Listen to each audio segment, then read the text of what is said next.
Allegiance to the flag of the United States of America, and to the republic for which it stands, one nation, under God, indivisible, with liberty and justice for all. Take the call to order. Kevin McGovern. Present. Ian Patterson. Here. Cal Ellis. Here.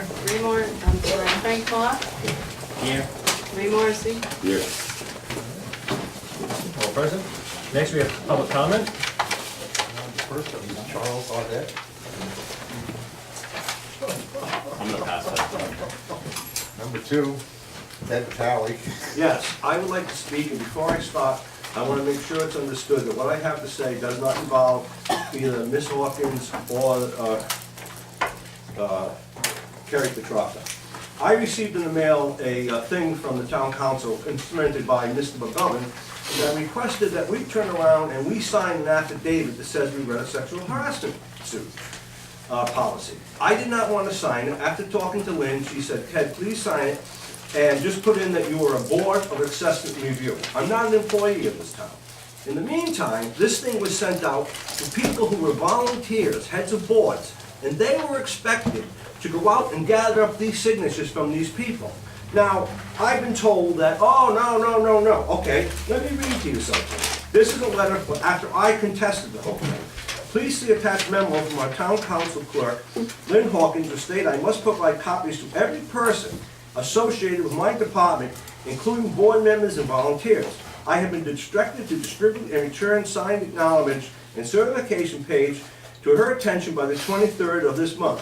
While failure to do so will require a written explanation as to why the executed document was not returned. You're putting this on the hands of a non-profit person, on a person who's a volunteer. This thing was handled terribly. It was never brought to the attention of the town council, which had it been brought to the attention of the town council, would have put us in a situation where those gentlemen, with the exception of Calvin, would have turned around and would have been able to assess the situation properly. It could have taken 10-15 minutes to rewrite the whole thing and request the fact that you are a board member. Okay? So now what kind of thing's going to happen to somebody? Let's say a board person who's the chairman of a board doesn't get all those signatures. Are you going to throw them out? You're obviously, by this, you're putting some kind of a mandate on them. What happens if I'm on the board of assessment review and I don't sign it? Are you going to throw me off? You've turned around and you've made threats against the people of the town. You have misused your management. And Kevin, what you did was totally wrong. You put everybody in a situation where you decided, not the board, not the town council, you. And unfortunately, Jimmy tells me he was involved in that, and I thought better of him than that. This was absolutely positively wrong. What right do you have to do that? What right do you have to turn around and decide that you're going to put people under pressure that aren't compensated, okay? If you had rewritten the thing and then gone at it, or you had gone to the town council and said to the town council, we have a situation here. I want to send this out. What do you recommend? Now, what are you, that new king? You're running the town now? This is not right. It's absolutely positively not right. And I think you should take a good look at what you've done. It's not right. I'll repeat myself over and over and over again. It's like, hey, I'm going to do what I want to do and screw everybody else. Would have taken you one meeting with everybody else and turned around and just rewrote a little thing, a note, so that when I got it, when board members got it, it would have said, we understand that you're not a board of directors. We understand that you're not an employee. Would you please, get your time off all you want. I got the whole 15 minutes all locked up. So, what are you going to do? You can look at the paper by the way. So, you've turned around and you've caused chaos. You've also caused a lot of tension for people. I think Lynn will agree that many people didn't want to sign it because they did not understand. You did not take the time. Ted, your time is up. Okay, who's the next person on the list? Next is Ted Talley. No. Jimmy, where does it say on here, I cannot sign twice? It says that you can only speak for a certain amount of time, Ted. That's what it Okay, says. and then, So on I one can- on one that's a- issue. On one issue. I'll change the issue. Well, You know? Okay, I'm not Mike Cirillo. Let me go back to another one. I'm not Mike Cirillo. All right, another issue. We got another issue going. It says right in that thing, according to issues. If you want, Jimmy, call the state police. Call the state police But don't bring in, what's his face, him to slam the hammer, and then the other guy come running down the aisle and tell him he's gonna beat me over the head. You wanna hear me, or you want me to stop? Or do you wanna call the state police? I don't care. You know who I am. I'm not about to be shut down when he can turn around and like Mike Cirillo talk for I can't tell how long about 85 gallons of water to turn around and to grow 4 marijuana plants. Ted, do your next issue. That was my next issue. I'm working on the Is next. that it right now? Because you're about 3 minutes into it already. All right, I'll pick another issue. I can eat them up, Jimmy. The next one No, goes you can eat into. up the time. This is a business meeting, Ted, and quite frankly, you're being abusive at this point. which I am. is- Yes, I agree with you. Okay. I totally agree with you. Then that's good. But am I wrong? It does not say here. Wrong. It said. What does it say? It said that this agenda item is limited to 15 minutes maximum, so if you do. That's all absolutely- the other I- members that have signed up with them, thank you. I for agree not with it. I getting the agree with what opportunity you're to speak. saying. And now I'm contesting, my next issue is gonna be, why can't I sign for 3 or 4 or 5 without it being? Am I right, Jimmy? No, you're wrong, because Why the am I town wrong? council can set the rules of their meeting, Ted, and what they say is you're entitled to 3 minutes, with Yes. 15 minutes for everyone. Okay. And so, that is an abuse of the privilege if what you do is sign up 5 times Right. and then ramble. I'm not rambling. Yes, you are. That's your opinion. You're, Ted, you That- know I Jimmy, love that's you, your- Ted, that's but your you're opinion. rambling, my No, man. that is your opinion. Okay, well, it is my I opinion. understand. And my opinion is I'm still One, in the right. the council president asked me my opinion as the parliamentarian, and my opinion is that you can't abuse it by having multiple signatures. Then could we have that thing rewritten? Yes, absolutely. You know what? Can I sign up right now? One response, and I will respond, because usually we don't. My fault, Ted. Did you sign the I- paper? I asked. Did you sign the paper? I asked Lynn to forward the sexual harassment policy to everybody in town. Because all we're trying to do is make sure that everybody understands what sexual harassment is in the town, so that no woman or man is subjected to the type of stuff that happens throughout this country right now. Everybody's attuned to it. We had a policy, unfortunately, everyone didn't know about it. So we just asked people to acknowledge that they understand the policy, so that they don't sexually harass people. If that's my crime, I am guilty, Ted, and my apologies to you for not writing it exactly the way you wanted, so that you would feel really good about signing it. And did I sign That it? you won't sexually And did I harass sign someone. it? Yes, you did. Okay. So that's the end of the discussion, everybody's happy. Next, I still disagree. I'm done. I still disagree that I have time that I It's can okay, go on you about can this. disagree, it's America. My best guess for you is that maybe you should get a hold of somebody and throw me out of here. Maybe, You know, this is, Ted, Jimmy, we don't do that. we've been this route, Oh, yeah. you know? And I think what was done was wrong, and I think he needs to know it. And let me finish. With all due respect, sir, this is a point of order. I know it, And there I are know a it. lot of people in this room that also signed up to speak and have very Well, important things you're not to supposed to say. talk to me, ma'am. According to the town You council. can call a point of order on me too then. Okay, they can go on. You're being YouTube. rude. I'm being rude, thank you very much. I've been, one last word and I'll finish very quickly. I've talked to 4 of you, so 4 of you know exactly where I'm coming from. I hope you have the common decency to at least explain it to one another and realize exactly what you did. Thank you. Okay, next up is Lauren Thurn. Lauren Thurn, Kids Farm, Gardner Road. I'd like to begin with a thank you to Council President McGovern for addressing the issue my wife brought to you this afternoon. I'd like to address multiple comments that I've heard at recent council and planning board meetings regarding the need to protect the residential taxpayers.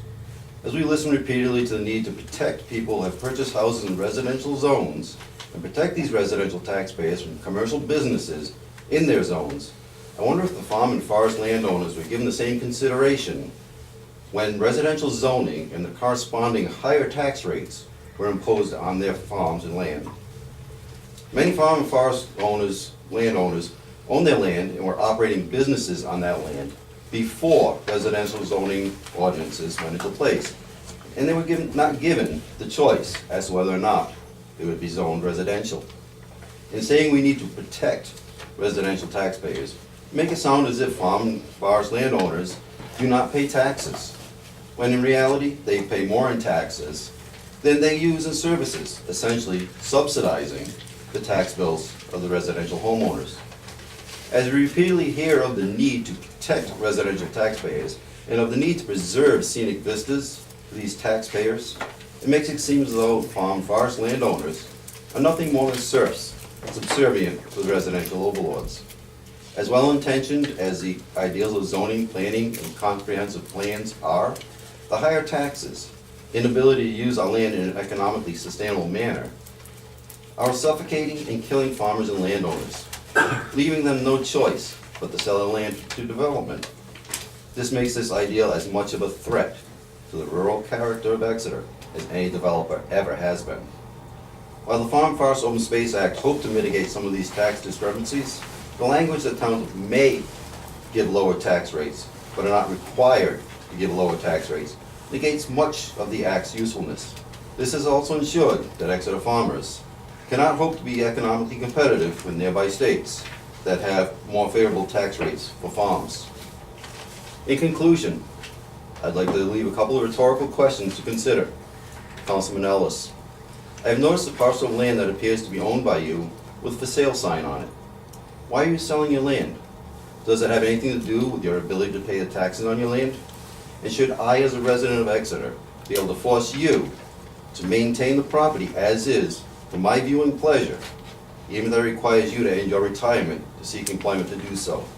And please, I do not mean any disrespect to you by this. It is just, I see it as a prime example of what these landowners are facing and being forced into the choice of develop and sell their land. Thank you.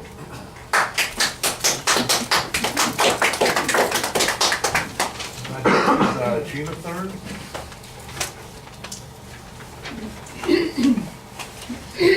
Good evening. My name is Gina Thurn from Our Kids Farm in Exeter, Rhode Island. I am here to speak with respect to the agenda item proposed changes to the Exeter Code of Ordinance regarding both wind and solar. You might wonder why I care so much since my own land is not large enough for either wind or a solar array. I speak because I am a farmer, part of a dying breed, or rather part of a breed being poached to extinction. Poached by residential zoning rules that raise my taxes beyond what I can sell my crops for. Poached by planning ideals that care more about scenic vistas than the farmers without whose land those scenic vistas would not exist. Poached by people who think the only good jobs are found in technology, bioengineering, and tourism. Poached by people who believe that ag overlay districts will give farmers more rights to use their land, alibi with special permission from the gods that be. Poached by the very people who, in trying to protect open space, force us into development and bankruptcy. Given all of these threats to our very existence, it's amazing farmers continue to farm at all. After all, if we didn't farm anymore, we could take a vacation, relax on the weekends, not be tied to our farms 365 days a year. Isn't that what the front page article in Friday, March 2nd, 2018's Providence Journal, titled A Dying Breed, tells us the Cottrell family has to look forward to? A family who has milked cows for 118 years. Yet, because the town of South Kingstown could not finish their solar ordinances in a timely manner, this farm is forced to lose their business and sell their cows. It has been 2 years since they originally applied for a permit to build a solar array. You may think that vacations and weekends off and not being tied down are the way to go, but if you're a farmer, that's not the case. No one forces us to work these hours. We choose to. Farming is in our blood. It's what gives us purpose and meaning. It is our way of life, and it's our very existence. Take the farm away from the farmer, you might as well start digging his grave, for you've just signed his death certificate. Please think, where will you be when Glenn Cottrell stops milking cows? And Bob Whitford stops raising hay to feed the cows? And Bill Stamp, the sweet corn for your summer barbecue? And Lauren Thurn, the greens and tomatoes for your salad? And all of the other farmers being forced out by this commitment to residential tyranny? Where will your food come from? Do you know how it was raised, shipped, handled, and stored?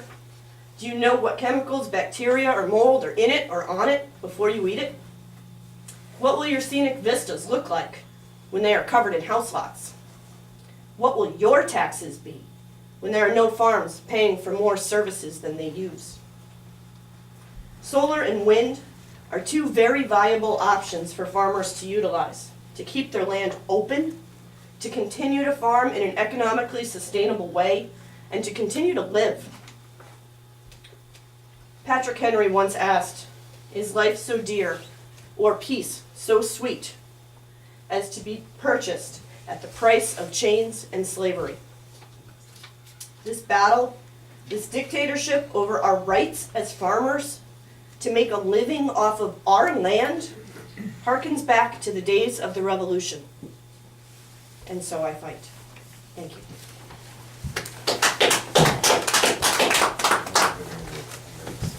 Andrew Slater? I had something about the police situation we're in, and they billed us. And I feel that they're offering their services for $300,000. The only town in Rhode Island that's the lowest town in the state, it's $1.3 million they're paying. What's coming down the pike for our town is they're gonna mandate us to either have a police force, and that their olive branch will be gone at that point. To start a police force, it's gonna be about $3 to $4 million. By the time you outfit it, get the gentleman in, never mind the longevity of the bills that we'll have as a town. That'll take our taxes, a homeowner that's paying $4,000, and bring it up quickly to $6,000 to $7,000 a year. I think that our outlook on this situation is pretty poor, and asking for tax dollars for land, state land that's consumed by them, doesn't seem appropriate, because how much money did it save that they're not building homes in those properties? Each household is only getting, we'll call it $6,000 to $7,000 in taxes on the high side, sending 2 kids to school at $19,000 apiece. I think it saved us a bunch of land. Does that mean Barrington can go and ask for their tax dollars for the waterfront property of Colt State Park? It doesn't make any sense. And we're really gonna have a problem, and as a board, you are gonna steam us down this road of being forced down a police department in our town, when you could pay $300,000 today, short change in comparison to 1.4. I don't have a great calculator, but my calculator says it's a pretty good deal for what we're doing. And I do know, I have a lot to do with different police departments, and commonly, they're asked to come in and deal with things. There was a death on 102, they were asked to come in and reconstruct a scene. The cost of it is peanuts for what the services they're gonna provide, and it's foolish for us to think that we're gonna constantly get these services for free. And when it comes down from the State House, it's not gonna be that they're gonna do it for $300,000, it's gonna be get your own force, and that's gonna be the end of it. There's already legislation in the works to have that done. And it's been put on because of Foster. Foster wanted to close their police department and asked the state police to overtake them, and they said no. And they questioned why Exeter has no police department with no cost. So it's coming down very quickly, and we gotta make that decision as a town. And if you guys ignore it and just push it aside and say, we're not gonna pay $300,000 they build us now, and say that they're on both sides of our town and they're just gonna do it, it's not gonna happen. It's gonna go away, and they'll keep our services going until we have our own police force. But the tax burden that you're gonna get is gonna be far greater than you guys even, Richmond's is 2 million, 2.3, I think. West Greenwich, $2 million. Foster, 1.4. Those are big numbers. You guys are worried about small potatoes in comparison when you gotta sell your house because you can't afford the taxes any longer. And it's not far off. I feel this is the last olive branch they're gonna extend to us.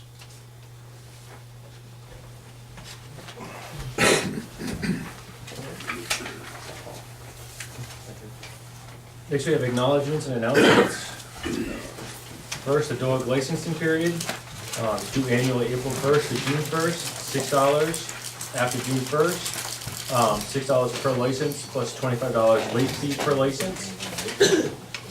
Excuse me, you can obtain them at the Exeter Animal Shelter, at the Exeter Town Clerk's Office. Note B, the rabies clinic is at the Exeter Animal Shelter, Sunday, April 8th, 2018, from 10 a.m. to 1 p.m., $12 cash only. You do need your current rabies certificate as well, and leashes for dogs, and your carry for your cat. 3rd, we have the Exeter West Greenwich District All-Day Referendum, Monday, April 9th, 2018, from 7 a.m. to 8 p.m. here at the council chambers, the Exeter Clerk's Office, 675 10 Rhode Road. D, the Exeter Fire District Annual Budget Meeting is Wednesday, April 11th, 7 p.m. at the Exeter West Greenwich Junior Senior High School in the Joseph Walsh Performing Arts Center, here it's the auditorium, located at 930 Newsnack Hill Road in West Greenwich. And then last we have the Friends of the Exeter Animals Shelter contributions. Hi, Great.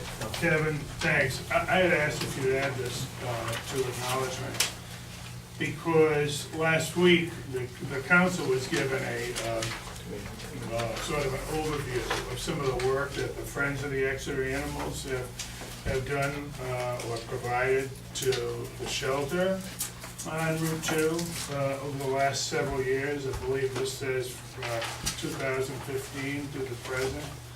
And because we're in the midst of a bit of an inquiry, if you will, as to efficiencies relating to the shelter, I thought it's important for people to know.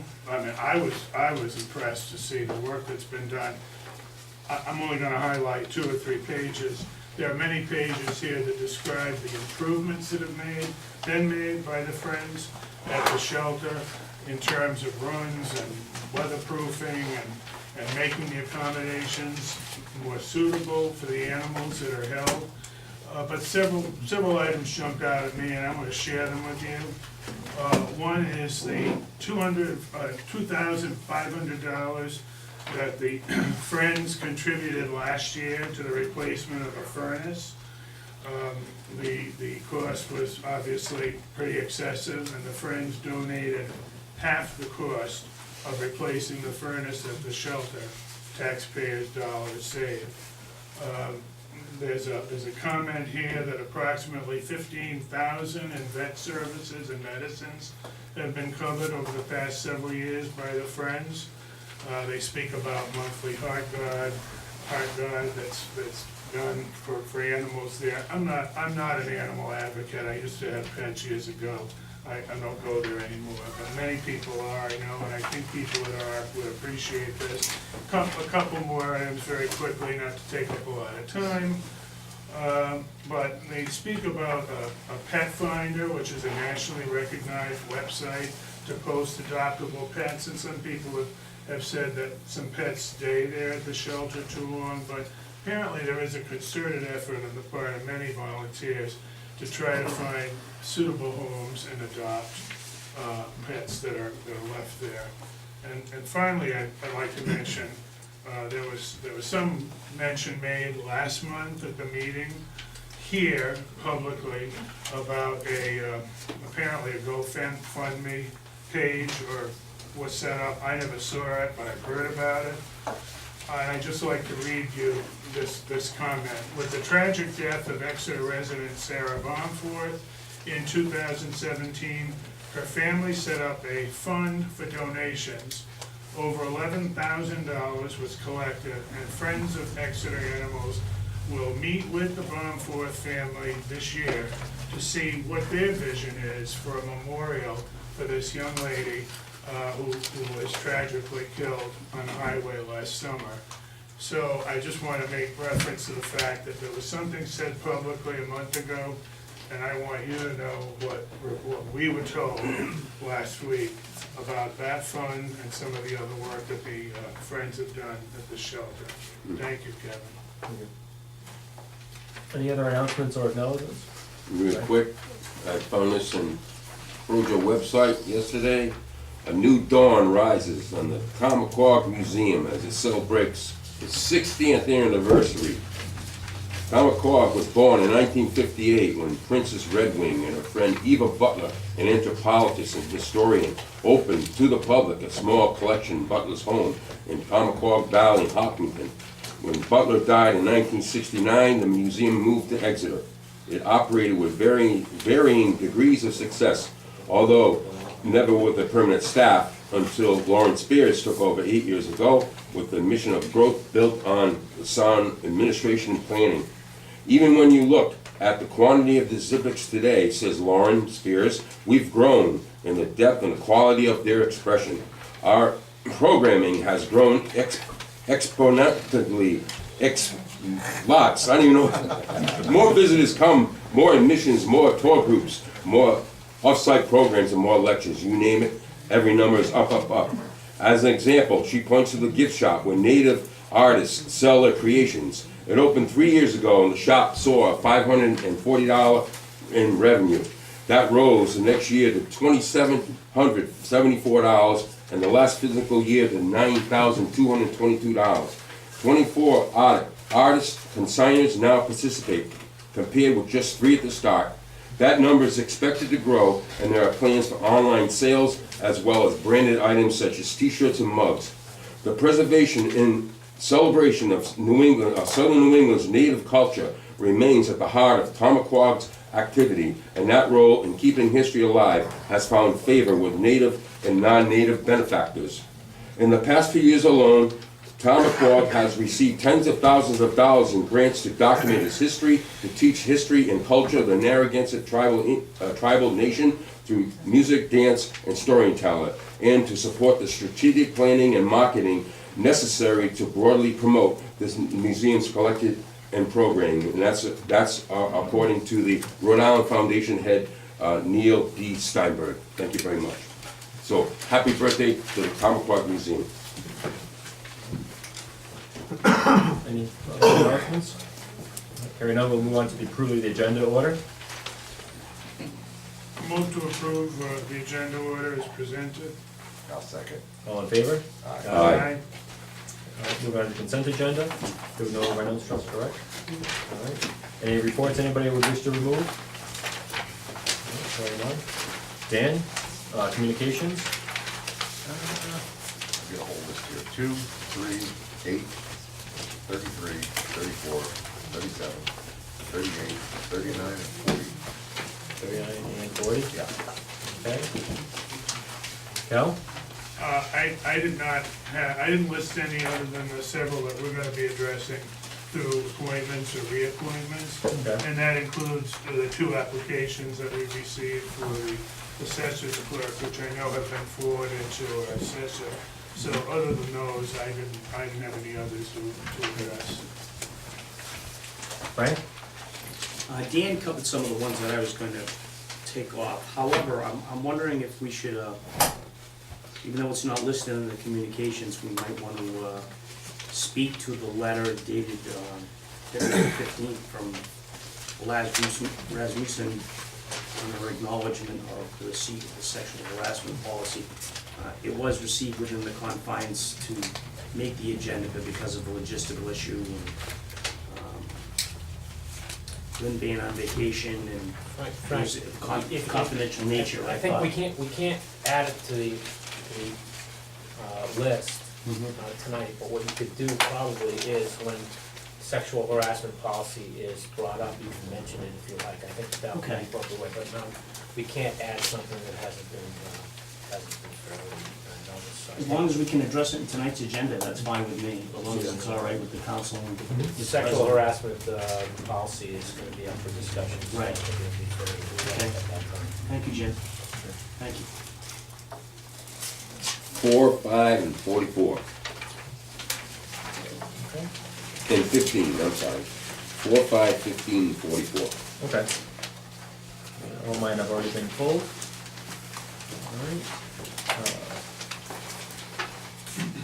Any minute, we have to remove any minutes, we've already. The 3 and 4 for February 12th, I was not present, so Okay. those should be handled separately. Could I just make a note here, I just realized in looking that it says February 2nd on the agenda, but the meeting actually was held on the 5th. That's just not just a typo, but that just it carried over, and it's actually the 5th, meeting on the 5th. So I'll make a motion that we approve the consent agenda as amended. Second. All in favor, say aye. Aye. I'll make a motion that we approve the special council meeting on February 12th and the special council meeting executive session on February 12th. Minutes for those 2 meetings? So moved. Alright, all in favor? Aye. And I abstain, being due to my absence. Okay. Moving on to number 7, vacancies, A, still nothing? Okay. Any resignations this month, Lynn?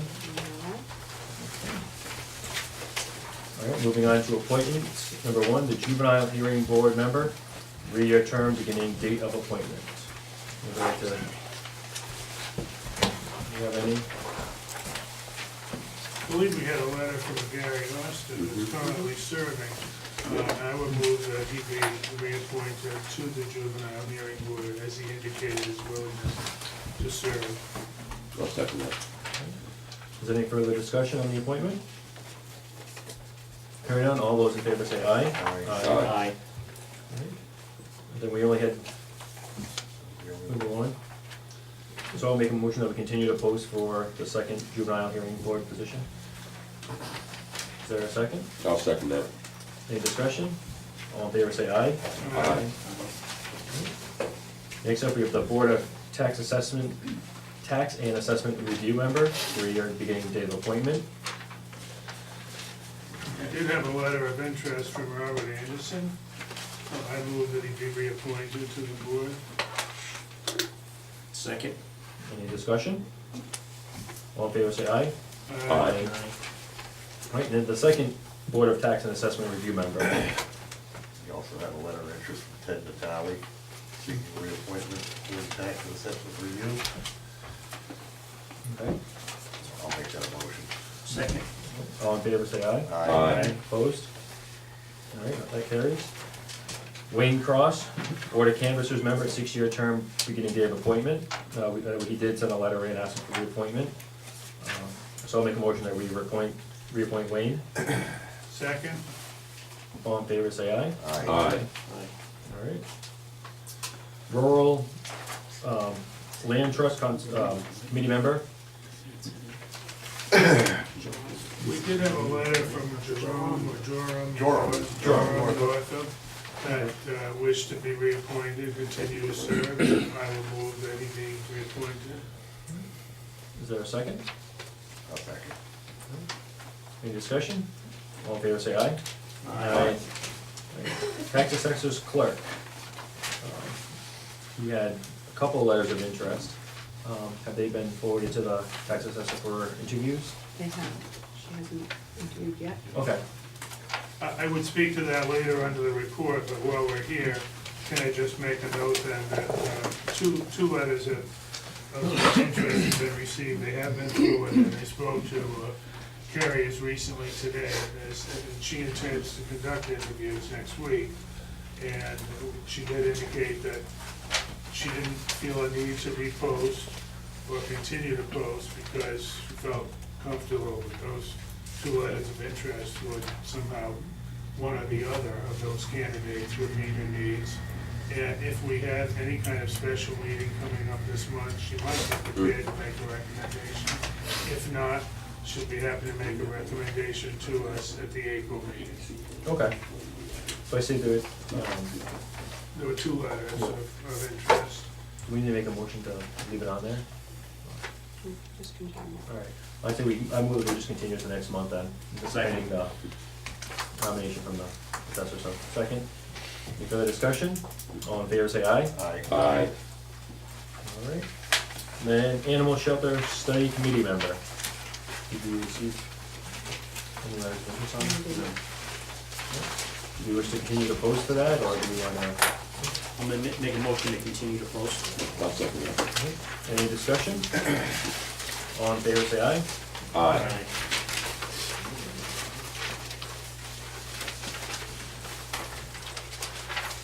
All right, expiring terms. 1, Scope Miller, Town Constable. 2, William Donovan, Special Constable. 3, Thomas Allen, Special Constable. And 4, John McDonough, Board of Tax and Assessment Review Member. Well, I would move that we contact those 4 gentlemen, ask if they wish to continue to serve. I think in the past, we have posted, in any case, in the event that any one of them doesn't wish to continue. So my motion would be to have Madam Clerk contact those four, but post in the meanwhile. Is there a second on the motion? I'll second. Any other discussion? I would just like to add that this is a continual past practice that we've done by having them contact and making sure that they still wish to be reappointed, so. Alright, all in favor, say aye. Aye. Alright. Number 8, public hearings. A, continue the proposed amendment to the Exeter Code of Ordinances zoning, Appendix A, Article 11, renewable energy, Section 11.2, wind energy conversion systems and zoning, Appendix A, Article 2, zoning district use regulations, Section 2.4.1, use category number 79, wind energy conversion systems. I'll make a motion that we open the public hearing. I'll second that. All in favor? Aye. Anybody get a start? Frank? You're gonna have to start with me. Dan? I believe this is one we were gonna continue to a bigger Venue? Some other I think items. that's a good idea. Similar to the farm and forest one that we had at Metcalf. As a special meeting? Yes. Essentially, just for that? Is there anybody? Because there's some other issues out here, we can also get it all done at one, possibly get Cat. Okay. There's a lot going on. Just as a point of information or order, we didn't put a sign-up sheet for this particular hearing, did we? Or we did? No, not for that one. Yeah. There Okay. is for the wind hearing?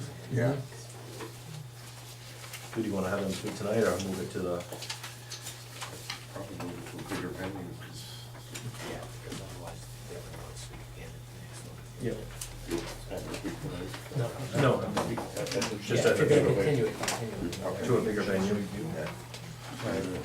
So we're gonna continue this long item to a special meeting at a larger venue, so that way more of the public can be invited and have the opportunity to speak. Do we wanna set a date now, or do we, if we're moving others, do we have to have a certain amount of time to post? I have to check with the, school what they say that. Okay. see what the school's available. Yeah. Okay. And then you don't, we have to do advertising in 3 weeks. No, this has been advertised. Oh. This one has. But if we have another one at the same time, we would also have to, Yeah. so how long would that be? 3 weeks, so minimum 3 weeks. And if we're continuing, have a specific date to continue to, we're gonna say 2 week continue. Because you don't wanna interfere Yeah, with, you'll have to, well, it'll have to post this to a new meeting date. If we don't have a date, We can continue this to the April meeting at the earliest, and then potentially postpone it to a larger venue, which 3 weeks out would be in April, roughly in April. then we have to announce. It's the actual location. well, I'm thinking when you see you have the referendum in April, and then you have the fire district meeting in April, we don't wanna interfere with those 2 dates either, so. Yeah, there's only 2 nights in that 1 week. Yeah, Kevin's suggestion is just to continue it to that date so that we will have a specific date ready Okay, then yep. to be able to announce to people at that point, so Okay. they'll have fair warning as to the exact date. Okay. So I make a motion that we move this public hearing. In the calendar, I apologize, guys. Kevin, before you put Oh, that sure. motion on, Kevin, before you Yep. put that motion on the table, would you mind, I see our planner, I don't know if you wish to speak, actually, I know you came in, I saw you do this, but if you don't wish to speak, that's fine. No, I was just gonna point out that this hearing is already open. It's already an advertised, open public hearing, because you were talking about advertising. So I was just gonna point out for your notice that this one's already been advertised and is open. You think we're gonna have everybody speaking, because if they want to speak, so. No, I understand what you're saying, I wasn't sure what our Okay. planner That's wished all I to was just say. gonna say, Thank because you you. were discussing advertising, I was just gonna point out that this The one's regular open. It's announced in the Then date. that's the meeting, correct, At Metcalf. at Metcalf. Okay. So I'll make it, it's gonna be April 2nd, move it to, which is our regular meeting. Then we can announce it, the venue at that point, venue location. You need to vote? So I'll second that, All right. as long as everyone understands that on April 2nd, we'll keep this open, but at that time, we will not be hearing people, but we will announce that night the date to which we will continue. Does that understood, so that? I'm not sure they can hear you up on the other side, there's people Well- up the hallway there. Yeah, the point is then that we're going to let people know on April 2nd, when in April, we assume it will be April, sometime following April 2nd, that we will give everyone the opportunity to be heard in a larger venue. That's my understanding of your motion. Correct. So those of you who came tonight, thank you for coming. You can come at April 2nd, but doesn't sound like we'll listen. I would say, we're gonna invite you back. I don't mean to say we'll all listen, but we apparently would like to give a bigger venue so that people can be heard, and It'll be that's the my primary focus understanding of the of the motion. meeting, correct. Yeah. Yeah. That'll be good. Any other discussion? All in favor, say aye. Aye. Okay. So the next public hearing is the proposed modifications to the official street map for the town of Exeter. I'll make a motion that we open. All in favor, say aye. Aye. Does anybody like to speak to it on the council first? Regarding the proposed change? Do you mind? Go ahead. We have made the recommendation of the Department of Public Works, and after review by the planning board, we have 5 recommendations plus an additional 2 that have to do with spelling, and they're technical changes. They've already been put in place by prior council action. The planning board has approved these changes, so that's my comment for the public hearing. And then Kevin, if you would, maybe someone, our DPW director or someone, anyone want to be heard? Did anyone sign up for this public We hearing? did have one person. Anybody else from the council before we call on the public? No? Okay. We have one person signed up for Charles Arnett. I think I signed up for it. Is that? Wrong sheet. That happens, so Right. that happens. I was just gonna read into the record the 5 changes, proposed changes that Cal referenced. The status of Gardner Road was changed from unmaintained to maintained on September 5th, 2017. Therefore, that change should be made. 2, 160 feet of Old Yago School Road was changed from unmaintained to maintained on July 5th, 2016. The designation of Falcon Ridge is indicated as NCA, not currently accepted. It is accepted, so therefore that designation should be removed. Alzelia Avenue is erroneously depicted as Alzelia Drive, therefore that should be corrected. And lastly, the words Hilltop Drive Extension should be removed. The extension is now a part of the road and there is no extension. Plus, Teft Hill is spelled wrong. It is spelled with 1 F, not 2, it should be 2. And Bayview Drive in Cedar Grove should be marked number 13. Hearing no other comments, I'll make a motion that we close the public hearing. Second. All in favor? Aye. And I'll make a motion that we accept the proposed modifications to the official street map. Second. All in favor? Aye. Number 9, new business, personnel issues, labor negotiations. We don't have anything at this time. Awarding of bid, town farm haying contract. Let's see.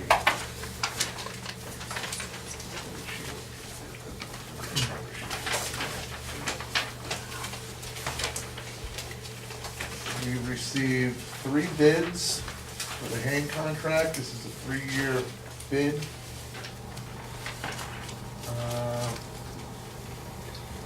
First bid is from Peter Rhode, Waits Corner Road in West Kingston. For a 3-year total of $7,650.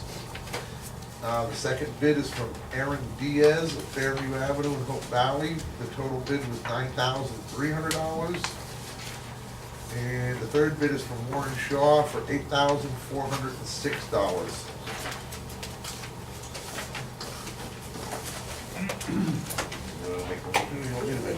You're on a roll, keep Okay. going. I'll make a motion to award a 3-year contract starting April 1st, 2018, running through the 2020, to the end of 2020, to Aaron Diaz of 11 Fairview Avenue in Hope Valley, Rhode Island, for the sum of $9,300. I'll second the motion. Any discussion from the council? All in favor, say aye. Aye.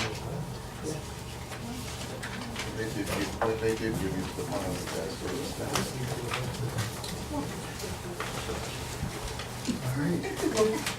And receive the awarding of bid, the impact fee study.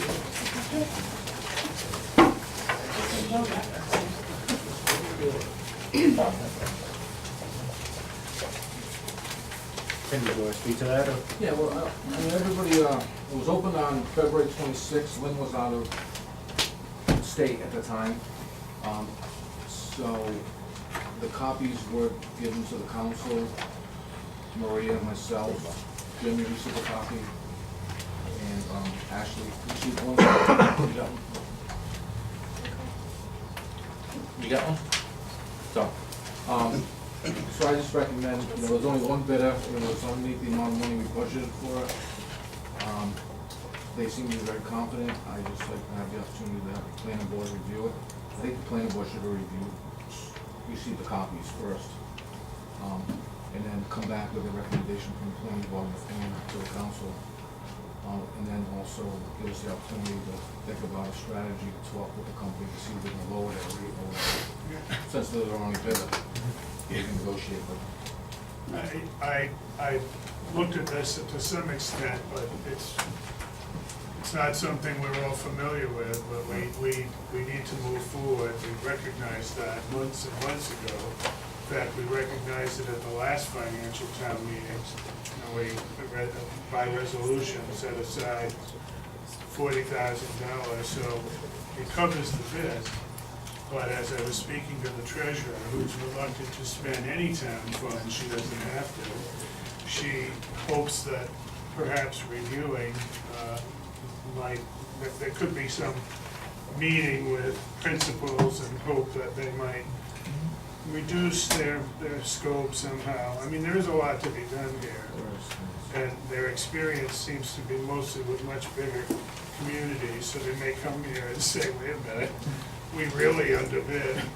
Or they might come and say, but you don't have a lot of these things that we thought you might have, because we didn't realize. I'm just saying, it would be nice to sit down with them and think that they might reduce the figure. Our treasurer would be especially pleased. So, if the planning board could review, and Ken, you're gonna take a look, you already have, I know.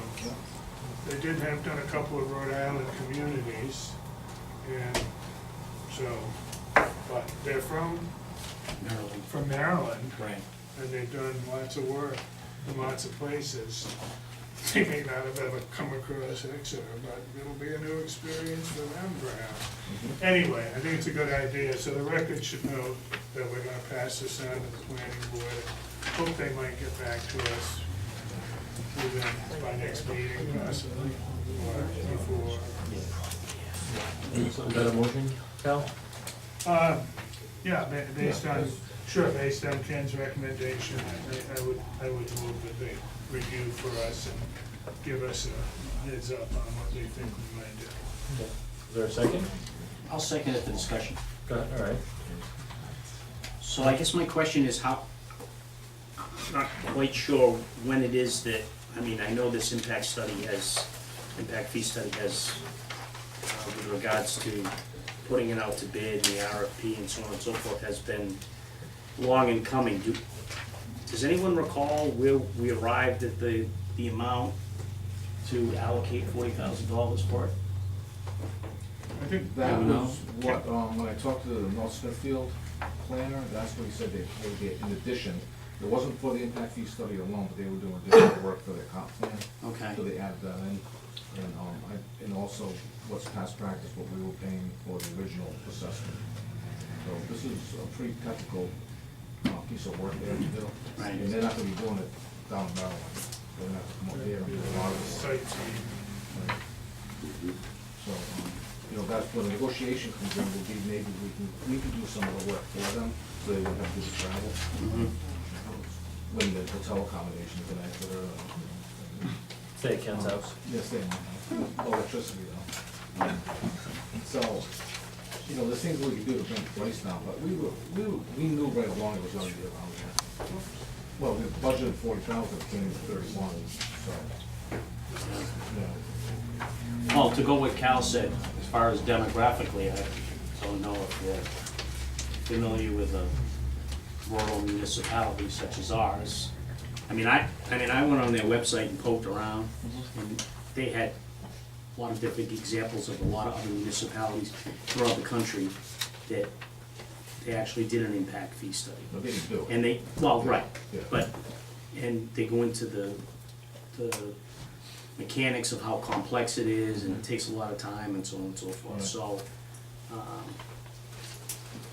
I was just kinda hoping that we'd get somebody more local than somebody out of Maryland that would bid on it, that would probably be more familiar with the demographics of Rhode Island and Exeter, and maybe at the same time, we could keep the business in the state, and at the same time, also maybe allow us a little bit of the savings as well. You could So- go out to bid again. Accept this bid, see if they're willing to, keep the bid. Well, I mean, I would go along with Cal's recommendation to defer it to the planning board. I mean, they're the experts on this with regards to whether or not it would be a fair amount, and whether or not they would be. Yeah, Frank, can I just comment on your observation? And in the past, I think even it may have been before you were elected a year ago. I mean, we've had internal discussions with others locally to see if they'd wanna come back and engage them. I've forgotten the name, Jeff from T2, I think did the original plan, and there didn't seem to be any interest. Maybe they're doing other things with their time, but, I think it would be nice to have someone here, but that doesn't seem to be the case. And, well, I do see they've done other, I think they did East Greenwich, I think it says their fire district. Sort of a specific, singular focus, but I think we need to see what we can get out of them. It's been kind of a long time coming. And, Well, I just brought it up for discussion, that's all. I know. No, I mean, it's hard to argue when that's the only bid that we've gotten. It's not like we got a half a dozen different bids, so. I just thought I would mention that, that's all. And I mean, I agree with you, Cal. I think we should take the recommendation and the input from the planning board. Okay. Thank you, Mr. President. Any other discussion? No. All right. All in favor of the motion, say aye. Aye. Opposed? Carries. Item D, the new vigilating license application for Sahad Nakai, applicant 320 Yago Valley Road, Exeter. Kiki's Ice Cream, 567 South County Trail, unit number 110. All right. Kiki's Ice Cream has been in operation for a while. We've been renewing their license for the last few years. She has sold the business to Sahin Nikha. He's keeping the name, but he still owes several other required documents, so it's not ready for issuance. But if you choose to approve it, you can approve it subject to. I don't know if he's here. can we ask, There he is. is he here this evening? Sorry, I came in late, I apologize. I have them all filled out, I gotta just hand them in. About 6 weeks ago, I had to go through some surprise medical stuff, so it threw me back a little bit. Not like I'd like any leniency because of that, but I do have all the stuff filled out right here, I just gotta throw it in the mailbox tomorrow. You haven't changed your mind about moving forward? No. And so have you already purchased, or you're in the process of? No, that's all completed. Like, so I guess maybe you do need to move forward, right? Yeah, no, definitely is. Okay. When are all fees paid as well? There's no fees associated with it, just need documentation. Okay. So I'll make a motion that we grant the license subject to completion. I'll second that. All right, any discussion? All in favor, Just say wish aye. you well with your venture. Aye. Aye. Thank you. Aye. Right over. Uh-huh. 5-0. Thank you. All right. Number E, permit program, cat breeders, Rhode Island General Laws, Chapter 4, Section 4-24-4, breeding permits.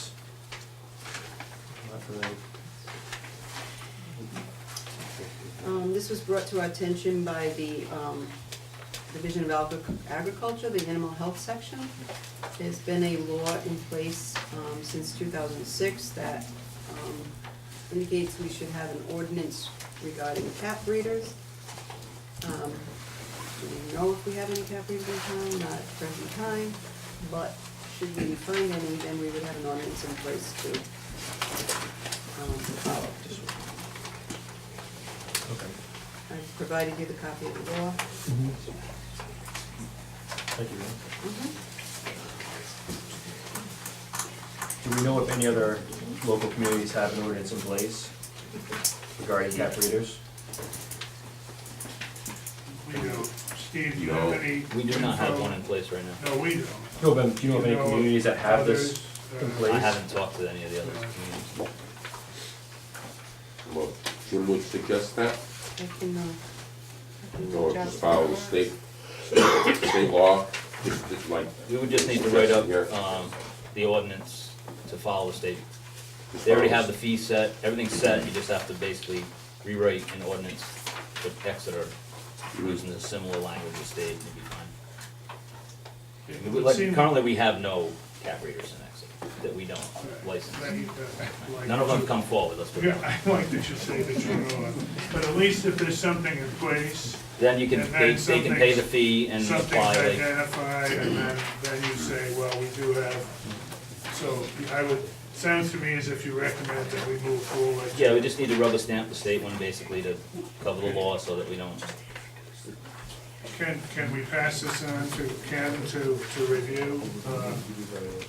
I would move, Lynn, that we refer this to Ken as our council assistant. Well, you know, check it out, you know how to word all this, you can work with Lynn and come back to us in April. Ordinance in form. Exeterize it, right, Cal? Something like that, you know, Thank you, Ken. that was, I believe I made that a motion, and I meant You to did. change it All to. right, I'll second that motion, then. Have Ken do the work. All in favor? Aye. All right. Moving on to F, animal shelter potential donation stream.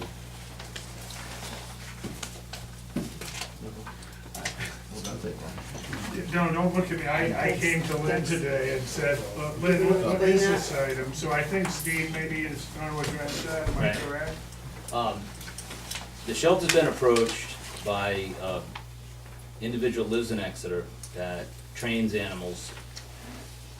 She does free donation work for the shelter, has for years. She wrote a book, and she wants to give the shelter $15 out of every $20 sale. Basically, she just wants back her printing costs for the book. And she'd like to sell it at the shelter, but give us the $15 profit margin. She just wants her printing costs back per book. So that's the potential. If we had the book for sale at the shelter, the town could make $15 per each sale. All we would have to do is reimburse her the cost of the book printing, which she claims is $5. So that's the funding stream I'm referencing. So basically, there may be some legal things, and that's why I didn't just tell her, yes, you can.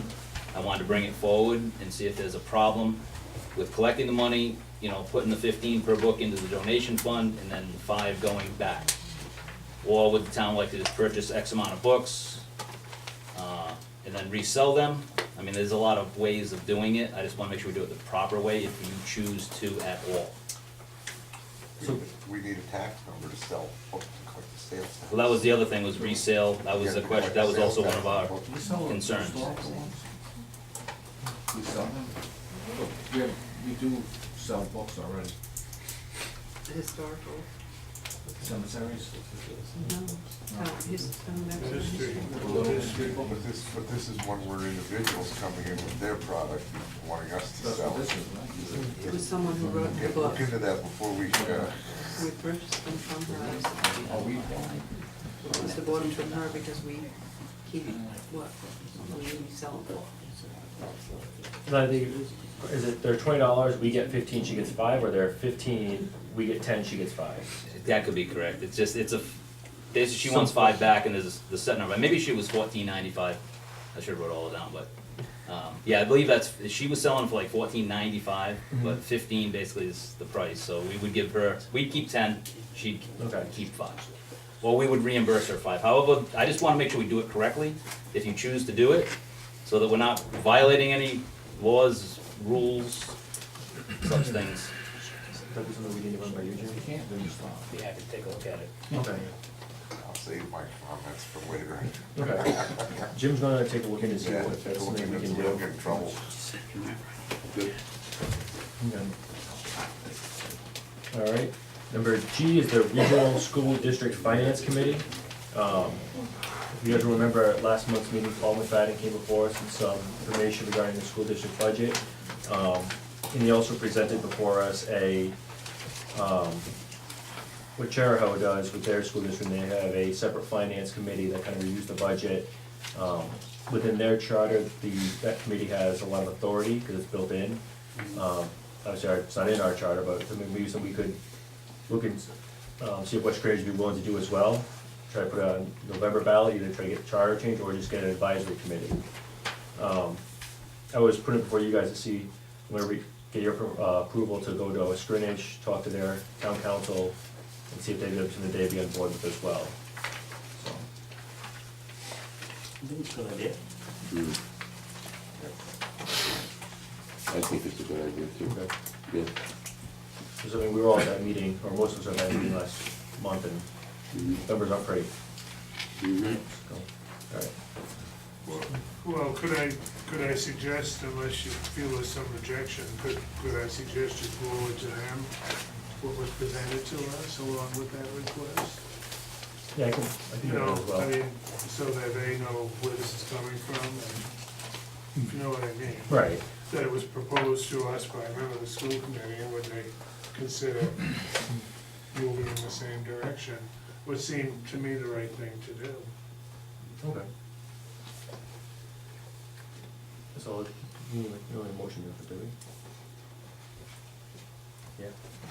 All right, so I'll make a motion that I put before the West Greenwich Committee, School, Town Council to discuss creating a EWG, School District Finance Committee.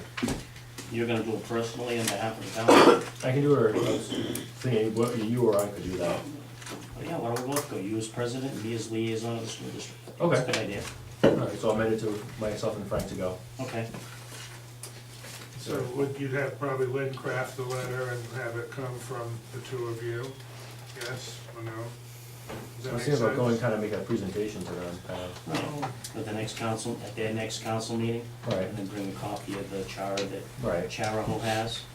Right, or at least even that section that is doing, At least make a proposal anyway. right. See And if then they'd start be the interested in discussion, doing go from there. Right, okay.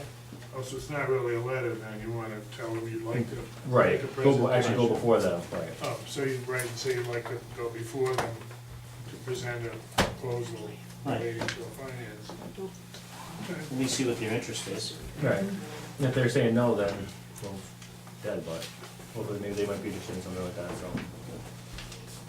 It's a good idea. We're not sending anything. We're not sending a letter, no, we're just gonna go. You have a second to the motion? Second. Any other discussion? All in favor, say aye. Aye.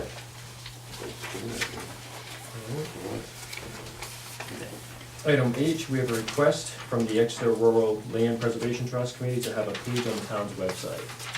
So they were requesting from us to have a sub-page off of our town page. It's just very similar to the Reynolds on your page. And Amy says I had to there's, check with you and Amy, see if they could do it, so. Amy said yes, Amy Yeah. said that she can do it. Okay. I know nothing about web pages. No, any town has. I don't know how much room you have on that webpage. We have It's almost, unlimited. yeah, I think it's unlimited. Just another page, no, it's, Don't Some check of the the tabs. boss. I've played around with that like Weebly thing that Trish created, that town webpage from. And yeah, I think you have almost unlimited space. I don't think we'd ever even come close to the max. we paid the extra And it's- $100 too. Yeah, it's it's pretty easy to add it on there, so. Essentially, it would just be a link Yeah. from the homepage. And it would just be a sub-page, Right. look off of ours, so. Like, if you're like, around North King somewhere, everything's on that one homepage, and it just links off of it, so. Right. So I'll make a motion that we grant the request. Well, second. Any other discussion? All in favor? Oh, Nope. all right. All in favor, say aye. Aye. All right. Next, we have the Town of Exeter sexual harassment policy, and I'd like to ask Jim to speak first. Sure, just to unlock some of the mysteries that are flying around, and some of the good points that Ted brought up tonight, actually, as to the fact that we need to polish up our policy. It's very true.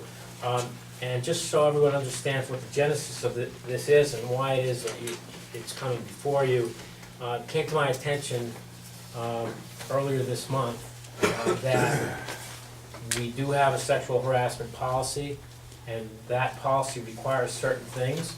But the policy was basically last revised in 1998, so it could use a look over. One of the problems with it is that while it clearly is intended to cover supervisors of every nature and managers within the town to make sure that they understand sexual policies, sexual harassment policies, it also was intended to be distributed to all employees, and that be done with all new hirees, etc. It became very apparent that this has not been done in town, that is handing out this policy to new hirees and to new appointees and managers and the like in years, more than likely.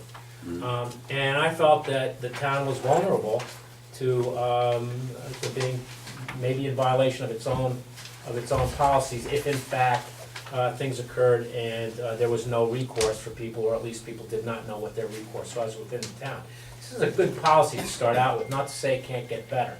One of the things that should be done is it should be made specifically known that while employees are protected and they're given a way to report things, it also needs to be known by all supervisors, myself included, to the extent that I have interactions with employees, town employees or others in the town. And in fact, when we sent out the acknowledgement, I was the first to sign. Even though I am not technically covered as an employee of the town, I'm categorized as something else. I signed one acknowledgement, and I had my assistant solicitor sign as well. I asked Lynn through Kevin to make sure that this policy was immediately given to all employees and to all supervisors. The reason being, it's often likely that supervisors, whether they're appointed, paid, managers, people that are volunteers, as Ted said, that they will come into contact with employees, and they need to understand what the policy is. They need to understand what sexual harassment is. Many people really don't understand what that is. Many people don't look at it from the perspective of the person who is reading certain actions as being oppressive or harassing. And so everybody needs to get conscious of that. Everybody needs to get attuned to it and sensitive to that. And so I asked Lynn, again through Kevin, to be sure that immediately, since it was duty of the town council to inform everyone of this sexual harassment policy, that it be distributed to everyone immediately through the department heads.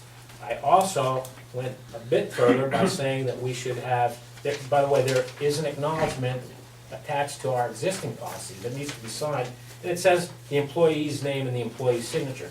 Well, that's good as to employees, and I asked Lynn to make sure that the department heads took care of having all employees sign, but hey, the people who really need to know about this are not only employees, but also those who are in managerial positions and those who may be seen as having positions of authority within the town.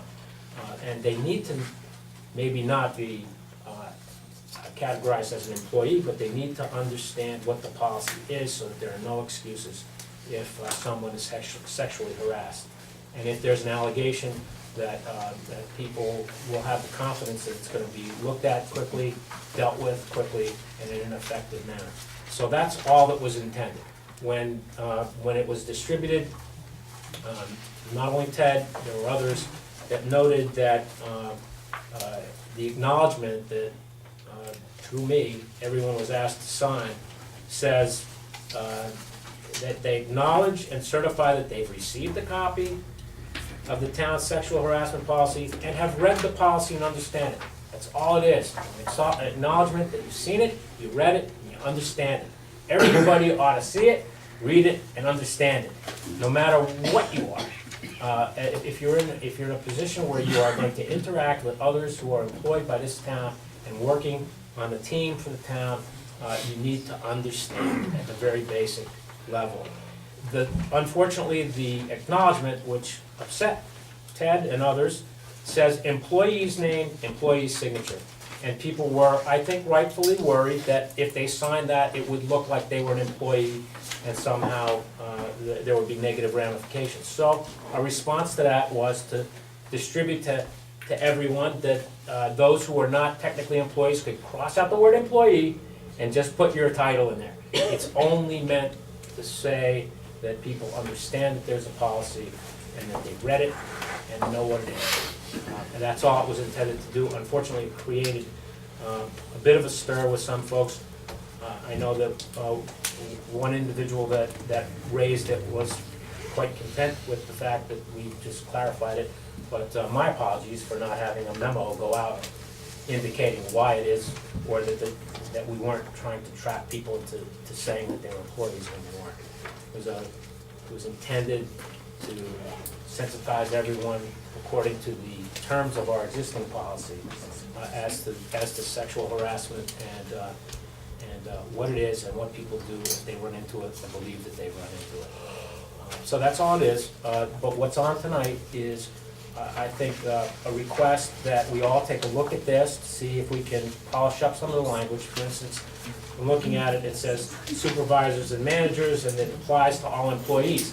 Well, it does apply to all employees, but all managerial personnel, all appointed individuals who are who are either appointed or elected, really need to understand this and to acknowledge that they understand it as well, because it's their actions quite often that are the subject of the employee's complaint. And so we want to be able to deal with that. That's all it is. It was not meant to create problems. It was meant to avoid problems. And I think Ted, even as vociferous as he was this evening, will agree that it's a good policy, that no one ever wants to harass anyone sexually or otherwise in this town, and that we all understand what the policy is and take it forward. So that's it from that. That's just sort of setting the stage for what we're looking at. I was also thinking we could have I was gonna ask Jim if he would be willing to look at the policy and start developing an updated policy that was more in tune with today. Being that this one was last updated in 1998, 20 years ago. We can do it, Ken. You will, sir. Okay, thank you, Ken. Kevin, before you move, I don't wanna. Nope, I didn't. I don't wanna beat this to horse, because thank you, Jim, for being so explicit. And when I spoke to Lynn, I thought it should be on the agenda because of the conversation I had with one of our employees who knew that there was a question about signing it by a member of the board. And so I thought it was best that it be placed on the agenda, but I think I found out it already was, which is a good thing. But here's my question. First of all, I asked Lynn if there might be a trust policy to review, because as our insurer, they might have something that they recommend. So Lynn procured this, which Ken maybe or will have a copy if he doesn't already. But what I find interesting, and again, I don't want to belabor this, except that even the new trust policy, which is so to speak, up to date by our insurer, continues to reference only employees. And I guess my concern, as I think about it, is that we have boards, we have commissions, we have, it seems to me it should apply to employees, and I saw somewhere in the introduction to our policy, it uses the word servant.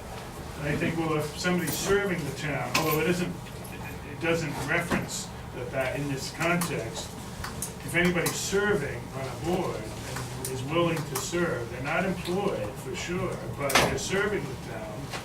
And I wonder if those people too that it should apply to them.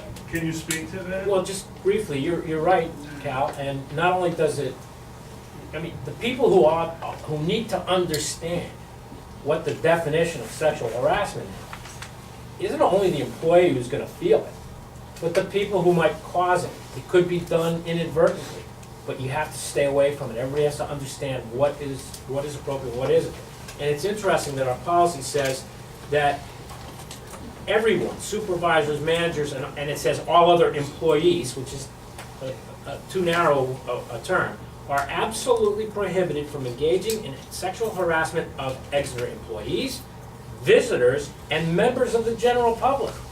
So, I mean, we can't have everybody in the general public sign these, but certainly everybody in town that is going to be perceived as representing the town has to understand where the line is, where it can't be crossed, and what is considered to be sexual harassment. And so I think this is a good discussion, and when Ken comes back with others, I'm sure we can have a better policy as a result of that. But right now, we have a pretty darn good one. It spells out what sexual harassment is. Everybody needs to understand what that is, particularly those who are in supervisory or elevated positions. Our new policy, the ethics, code of ethics and conduct, identifies that, use terminology. Can you speak up, employee. please? We have a code of ethics policy that we just put in place recently, and that identifies that anyone that is a volunteer on a board, commission, paid or not paid, is considered covered underneath all our policies. So this would be certainly one where we would reference that. But you should, but you But it's probably not. ought to maybe some reference here too. Right. Someone who reads it, like the gentleman that spoke, that would be Ted. See, I called you a gentleman, Ted. Well, you must be a little Anyway, the point is that, so that there's no misunderstanding. I mean, I'm just thinking of, I'm looking at the planner in the back of the room. Now, let's not carry this out, but as she works with a board, and maybe someone on the board isn't happy and comes and does, I'm only using you as an example. Sometimes I come and speak to Lynn, and my wife said, well, I don't know, when you're up there, you leave the doors open? I said, okay, please, I'm not, but I think we all have to be, it's a different world. So let's make it right. Thank you, Jim, for your clarification. Ken, work on it for us, right? Frank, did you anything you want to discuss about the letter? No, I think we pretty much covered it. Many of the things that Jim raised, Cal raised, are essentially outlined in Elaine's letter that she sent that everybody, I believe, got when they sat down tonight. And she spells it out quite succinctly, if I can take it out of context. So it says, are we, the members of the boards and commissions, going to be held responsible for following other policies that have been written for paid employees?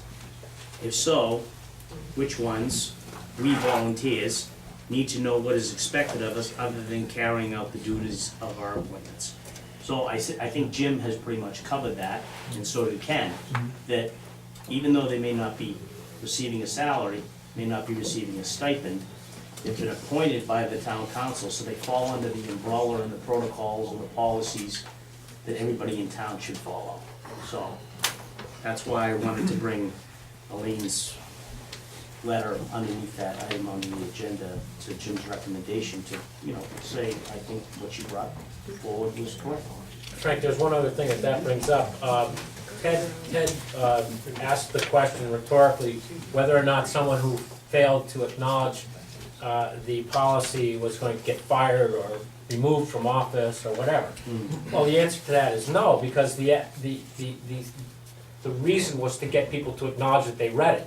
When Ted exploded, because it said that he was, he had to sign as an employee, he basically answered our question and and basically, I think, fulfilled what we were trying to do, and that is to have people acknowledge that they read it.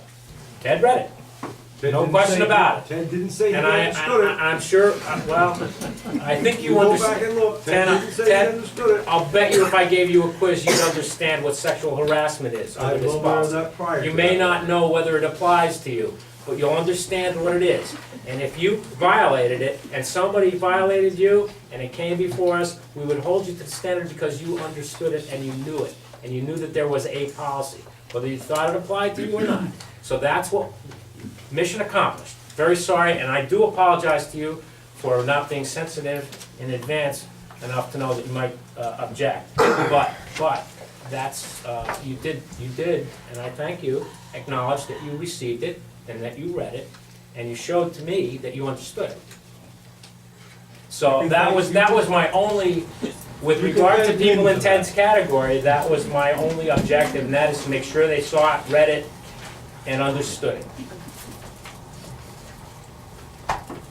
Very good. So you're gonna work on that for us, Ken?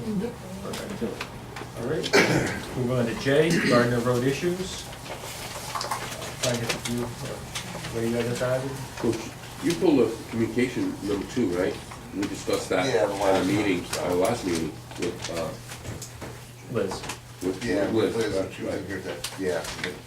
There's some issues up there with some drainage and erosion. Me and Ray went up and looked at it, we both talked to her, and, I think we got someone to go up there, get those supposed to work and figure out a way to satisfy her, rectify the problem down there in that one intersection.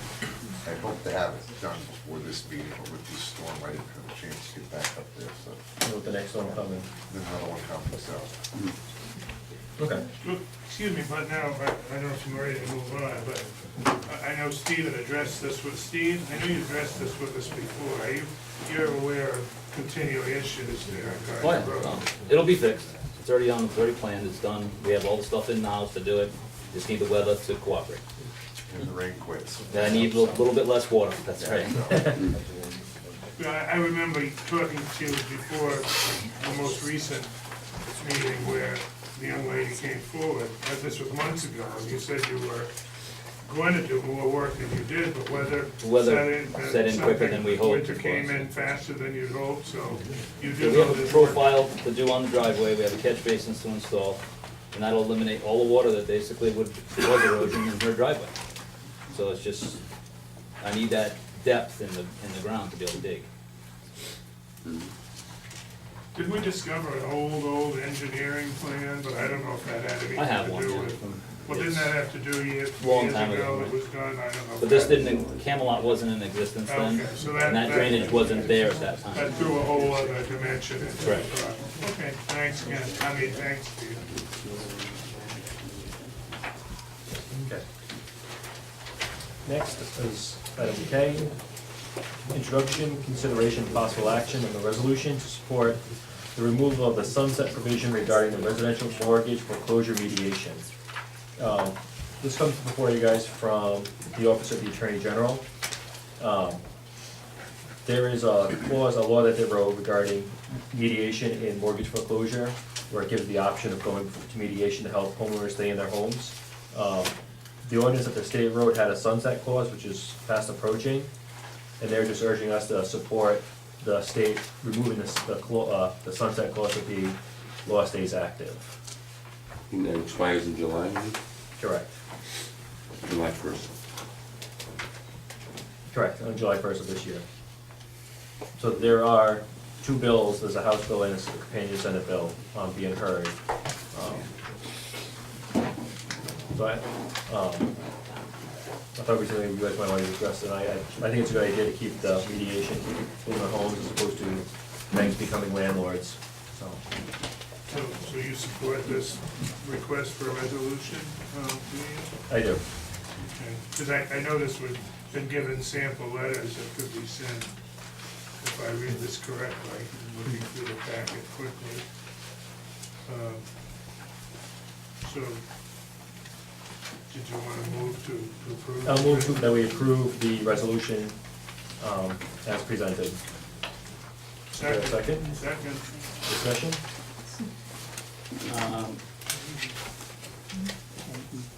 I would just amend your motion, Mr. President, that, of course, we support the resolution, but we also send copies of the resolution to our legislative delegation, so they're aware that we're supporting it. So that way they'll support the House and Senate version of the bill. I'll accept the amendment. Second, I will as well. Okay. Any other discussion? I'm gonna abstain from voting on this because I have a company that prepares homes after they're foreclosed, they're ready for market. So I don't do the foreclosure myself. I come in after the people have, unfortunately, have left and clean up the property to get it ready for sale. So I do speak to folks sometimes before actually any eviction or anything like that, kind of counsel them and offer them things maybe a realtor or bank would, and so on and so forth. So a little bit note of encouragement to them, that's all I can do. But I'm gonna, that's why I'm gonna vote, I'm gonna abstain my vote on this. Okay. That's all. All in favor? Aye. Aye. One abstention. One abstention. Okay, motion carries. All right, and number L, February communication number 21, request of state police for reimbursement of services. Al, you had this added? I did ask that this be added to the agenda, and I'm gonna propose, I won't make it a motion yet, well, actually, well, no, let me tell you what I'm gonna propose. I'll do it by motion. I'll do it first by motion. I'm gonna move that we write to the Colonel of State Police a letter with 4 elements, and the first is to acknowledge, because I realize we did not actually write, unless I stand corrected, but I don't think we voted to respond in any way, so my first suggestion is that we write a letter responding, indicating we have received the request for reimbursement. And the second element is to include in the letter the fact that we are seeking some pilot funds, money to the town from the state, because of the vast numbers, thousands apparently of acres that the state owns. And by resolution, we've asked that the state statute be modified to include Exeter in consideration for pilot funds, so that the Colonel understands that we just didn't ignore the thing, but the request, but we're trying to seek funds. I would say in the letter that we would forward, I think the resolution says this, that we would forward funds we might receive from the state to the state police to reimburse for their services, because that was our intent as I understood it. And the third element is that I would write in the letter that we will address the request as we prepare our budget, as we go forward to the financial town meeting. It's a request, we should look at it, costly as it may be. At least we tell the Colonel we are going to address it, we will review it, we will look at it as we prepare our budget. And finally, I would suggest that we ask the Colonel if there be any consideration given to proposing a contract with the town similar to what was proposed some years ago by the former Colonel to engage the state police on a regular basis to provide some services to us. And so my letter from the council would have those 4 elements, and that's my motion. Now, I'll agree with the first 3, but not the I'll 4th. second for discussion. Okay. Yeah, Go ahead. yeah, I'll agree with the first 3, Calvin, but the 4th, I will not agree with the contract with them. That's something I'll bring up in executive session. So, the 4-part, Cal, can confirm, it's acknowledge the bill, let the Colonel know that we're seeking pilot funds by modifying state statute, that we're gonna review her request into the budget season and for that, to consider a contract. Or ask if they'd like to provide us with one. It doesn't mean we have to accept it, but just, would they like to offer us a contract for their services? And I make that suggestion because a couple of years ago, we had Ray and Dan do work here next door at the Rescue Barn, preparing a site for them, because they offered us, as I understood it, Dan, they were gonna come here and spend some time, but then they got pulled. Because they lost more manpower. Well, The one thing is, entering a contract with a state agency when we are all in here and pay state taxes, I can't buy that one. no, that's fine, they might not even, we may be beyond the point where they wanna offer us a contract. They may say, here's your bill, pay it, and if you want us to keep coming there, we're gonna keep billing you. And that may be, we may get no response. But we tried that approach a few years ago. Obviously taxpayers, some of you will remember, we brought that forward to the taxpayers at a financial town meeting. The answer was no, we don't have a contract. And the answer might be the very same thing if we should ever be offered one. But I think we're assuming that if they offer one, we wouldn't accept it anyways. I was given a phone number tonight to be passed on. That's just my. This isn't public comment No, right now. that's just my suggestion, that we. Would you Right. consider amending to just include the first three, remove the fourth at this time? No, that's my motion, and it was seconded, but if you defeat it, I'd just like to be on the record that that's my posture at the moment. And so, all So right. just vote no, just vote no on the letter, and if somebody else, then make a proposal to do the three. I agree with the first three, Calvin, it's just that fourth one. I understand, you made that clear, and you and I are on a different page here. Okay. Any other discussion? Frank, Ray? Okay. So there's a motion before us. All those in favor of the motion say aye. Aye. Opposed? No. I kinda knew how this would go before, but I just wanted on the record that that's my Right. position. Four noes. I do agree. I think that was a good idea to let her know. So I'll make a second motion that we just do in the first three, acknowledge that we received her letter, that we did review it, let her know we are seeking state pilot money, and that we'll review it in more depth at the budget season.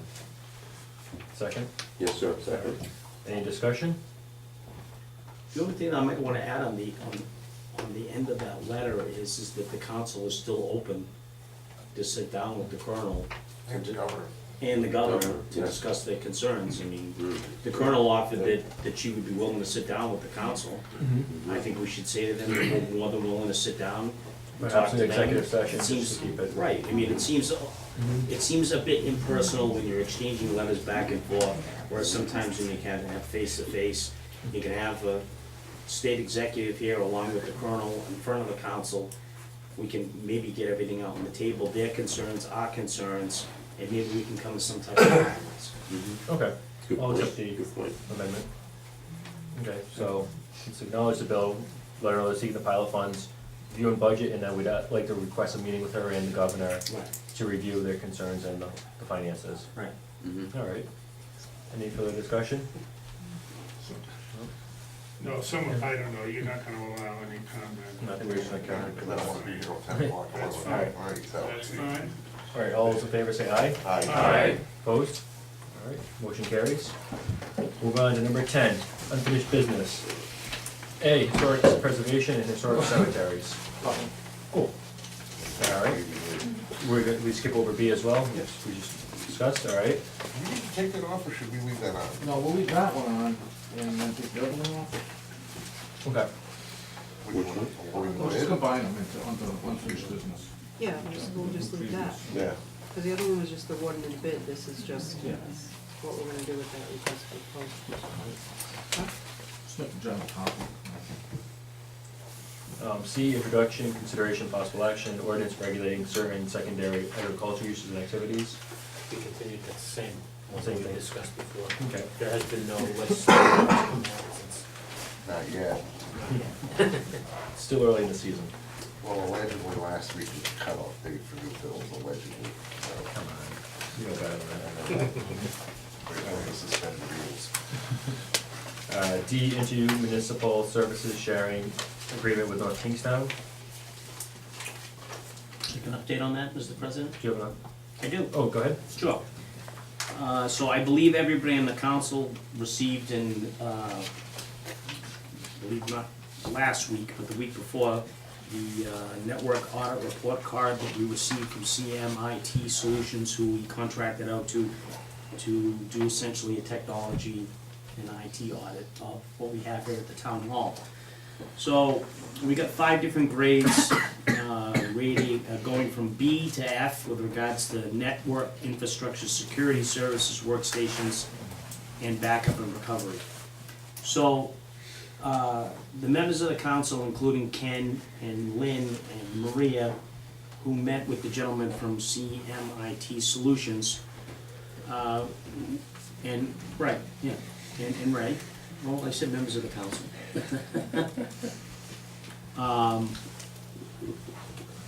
We essentially arrived at the fact that it will probably be in the town's best interest at this point to get another set of eyes on our audit to decide whether it is that we actually need to move forward with all the recommendations that they have.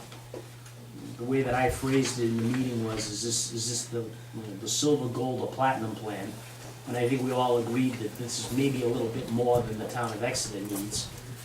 Obviously, if we were a municipality that was a little bit bigger, had a little bit more technology requirements, it would be a little bit different. Thankfully, our workstation's got a B. But some of our other issues with regards to servers and security are a concern not only to Lynn and to all of us on the council, but it was also one of the recommendations in the audit as well. So I know that Ken, as well as you, Mr. President, said that there was another individual that we can turn to. I think another opinion on this would best serve the town, in other words, of what way to go. Okay. I think it's my impression that we're continuing to have a struggle with the relationship between our town and North Kingstown with regards to the services that we're paying for and the services that we're receiving.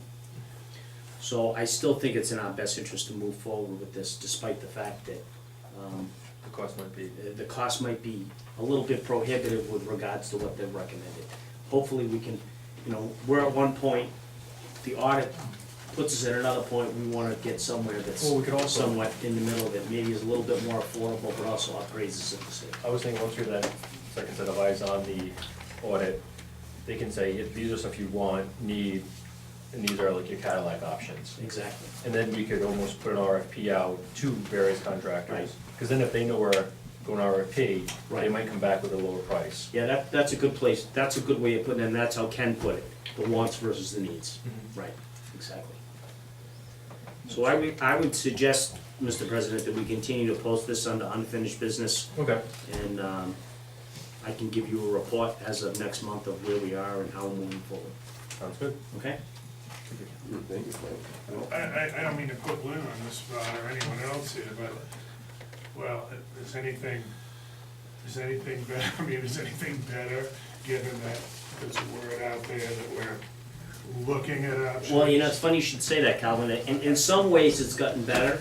In some ways, it's gotten a little worse. Yeah, well, So I've had some conversations that really aren't necessary for us to get into the No, I- weeds no, I in a didn't want public, to. in a public comment. But it's been in the press. The town knows, the town manager knows. We were told that they were gonna reach out to us to be able to contact with us and have a discussion with us with regards to our concerns. And I don't believe that Lynn has. I certainly haven't received any communication from them. So I think it's, we have the Wi-Fi, thankfully, which is an upgrade, but things with regards to service are still somewhat status quo. I was afraid of that. But- Unfortunately. But it's a work in progress. Sure it is. Yeah. Sure.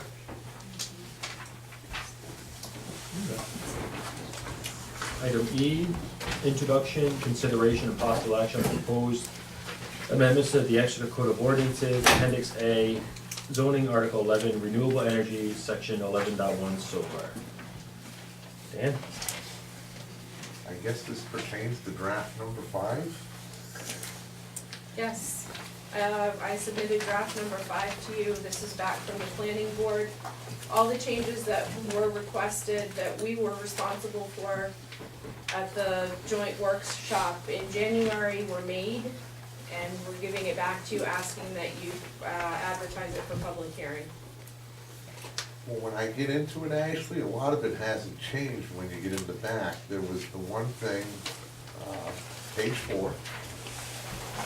Down the bottom, item F. Any major land development approval of solar facility shall be conditioned on a minimum establishment, the posting of a financial guarantee and amount to be determined by the planning board.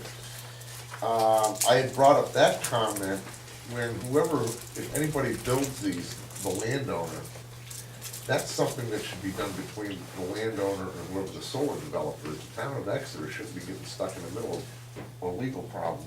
We had a Right. problem like this with a bond years ago on a gravel bank. At the workshop, you had indicated that you were gonna discuss that with the solicitor and get back to me. Yeah, we haven't discussed that yet, have we, Jim? No.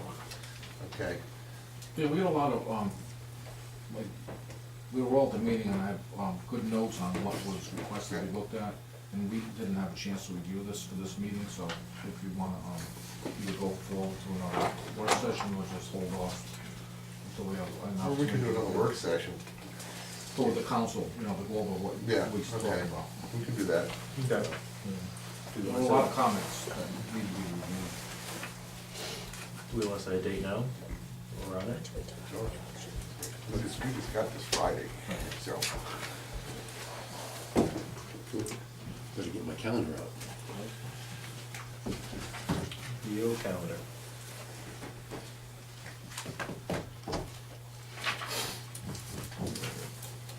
What days is everybody available for our work session to review? I'm sorry? What days are you available? What do you got? What Like, do we have, Lynn? Okay. Here, Yeah, here. Oh, here. so you have next Monday. Yep. Can I see the calendar? Sure. Okay, so we have, next Monday. Mhm. what you gonna do? I can do next Monday. I have a question. Are you asking the planning board to meet with you, or are you having a work session for yourselves? Work session for ourselves. So you can have the 12th, the 15th, The 15th, Wednesday. Thursday. No, it won't be a Wednesday. No, So Monday, That's next week. Yeah, Monday, next week. I next, can a do week from Monday or today. I can do Monday or Thursday. We have this Do it room, next week.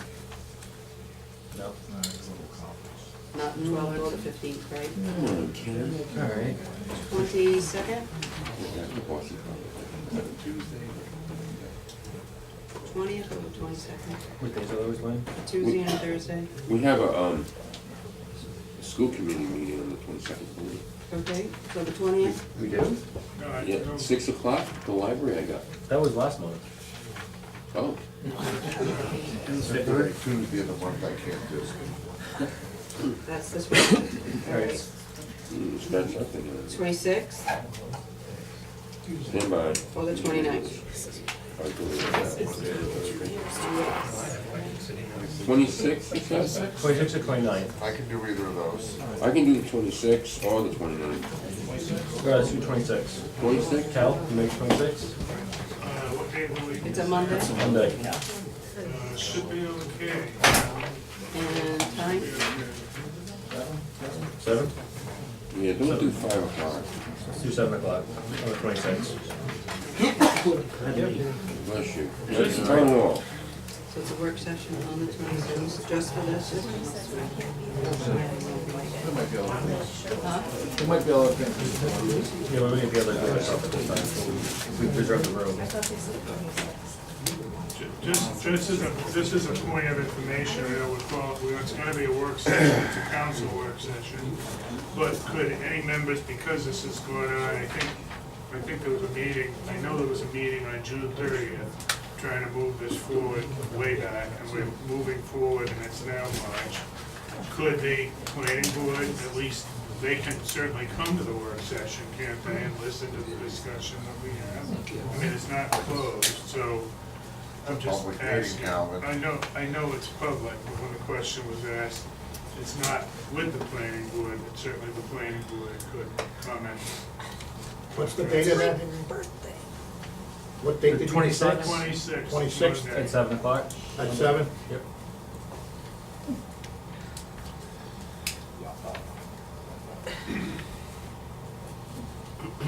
Got it. Okay.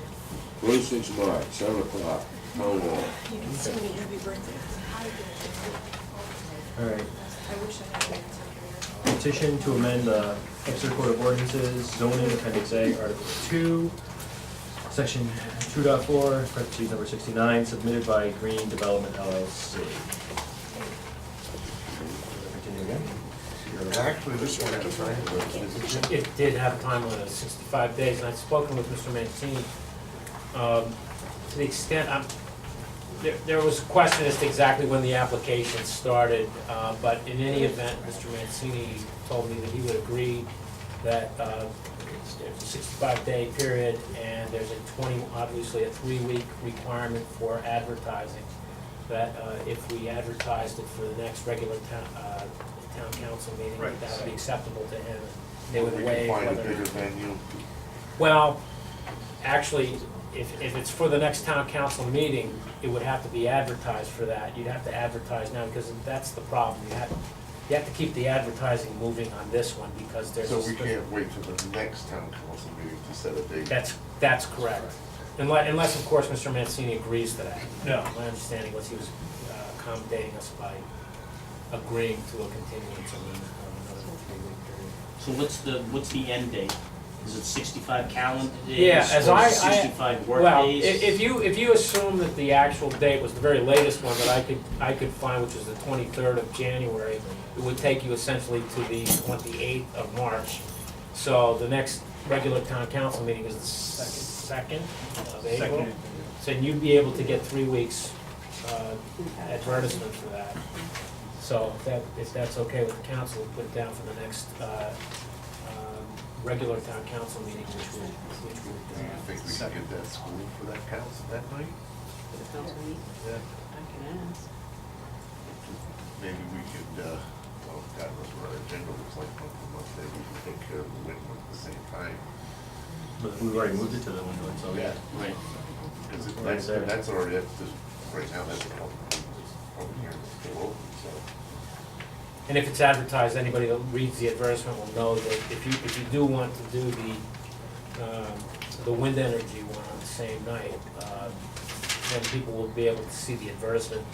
I know earlier you talked about that just being another date for setting another meeting, but if it's advertised, that would constitute proper notice as well, if you could do it for that night. We did a motion for the one, we did a motion to just schedule for special.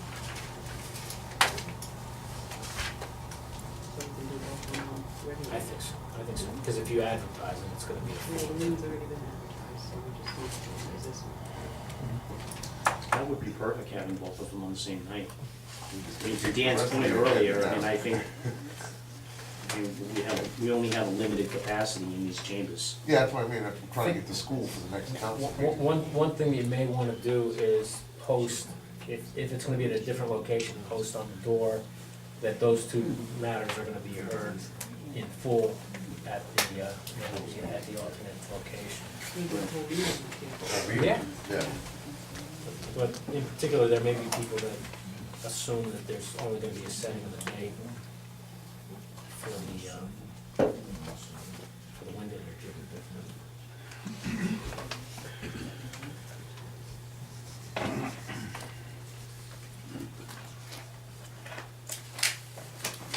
So you need a motion for that? Well, you're ready Yeah, for a motion to public move to a hearing. public hearing. I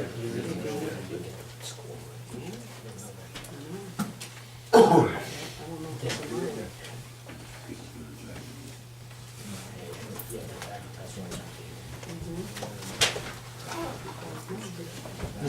a minor. I have to put, I have to send it to this week. The discussion is whether or not you're gonna be able to get the the school for that night. I suggested if you can't get the school for that night, you could have Mr. Mancini's heard here on the second, and the wind energy, you can do, as you said earlier, set a date on the second. And then have it advertised for that particular, whatever that date is, after that. So, if Lynn could arrange both of them, I suppose Arrange she the could. regular meeting at the school on the second, and if I can't, If you then can't, then you'd have it here on Mr. Mancini's, Green Development. green here, development, yeah. And then you could take the wind and do a special. And do what you said you were gonna do earlier, that is just set a date. We can always check and see if we can get all of them too. That cafeteria is pretty big, because that's what we've been meeting with the land trust too. Okay. Because I think get 150 people in there. A couple of the chairs are a little small. So that'll be wind and solar? Potentially. Potential. Right, because if you, we're talking already, make an amendment to one, you gotta make an amendment to the other, because there's two solar drafts out there now. No, this is No, no, just no, the not zoning solar, one, not the solar. zoning. This is Green wind Development. Right, but on number 69. and green development. It's not solar. Not E, F. All right, so number 69 on the matrix.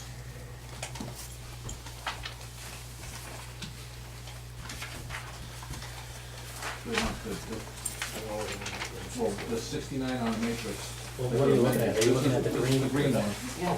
And then the draft 69 one has the same thing, but it's different uses. They don't have to be passed at the same time.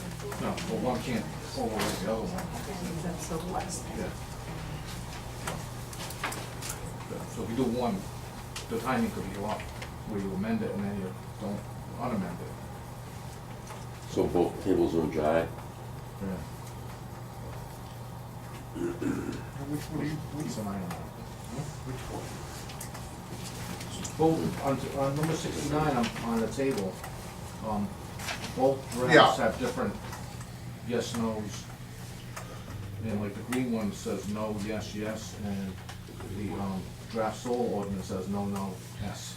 Mm-hmm. Well, the one we're gonna be hearing is the one submitted by Green Development LLC. Right. That's what, yeah. But if we did that one with Kensei, and then if we did after the fact, we did the wind one, it could undo everything we just We did. just did. The wind one could. No, the No, solar. solar. Yeah, well, that we still gotta have, the one we just discussed, that one we still have to have. a Just work to keep an session. eye, remember, Yeah. that everybody knows the way I- that. Right now, it's only, Right. right now, it's only F, so. Okay. Okay, that'll work. Gonna make a motion. Are you trying to have that on the same night, the two different They're trying, locations? they're gonna try.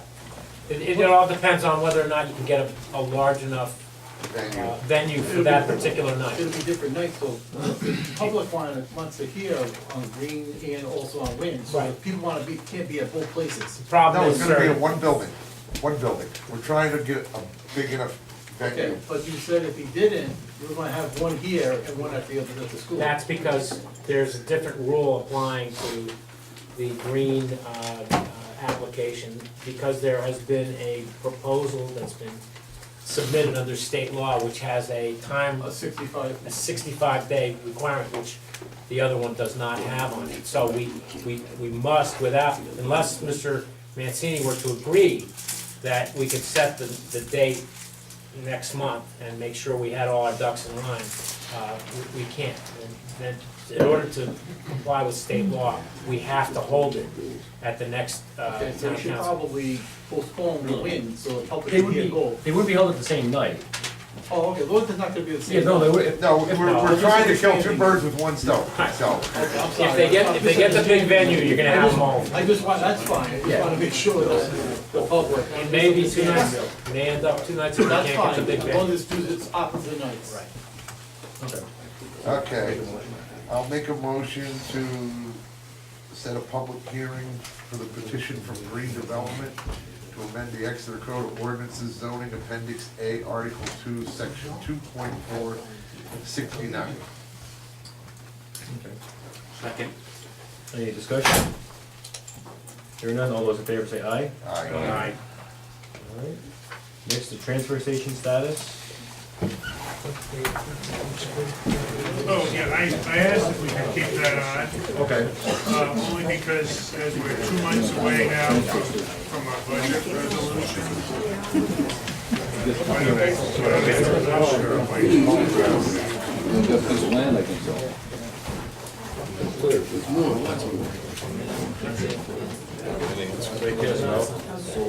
Well, they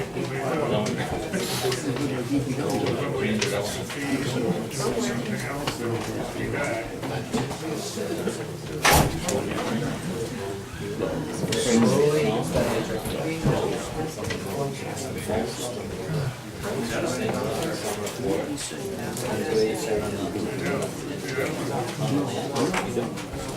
All right, should we go on? Continue on. Bang a couple of things.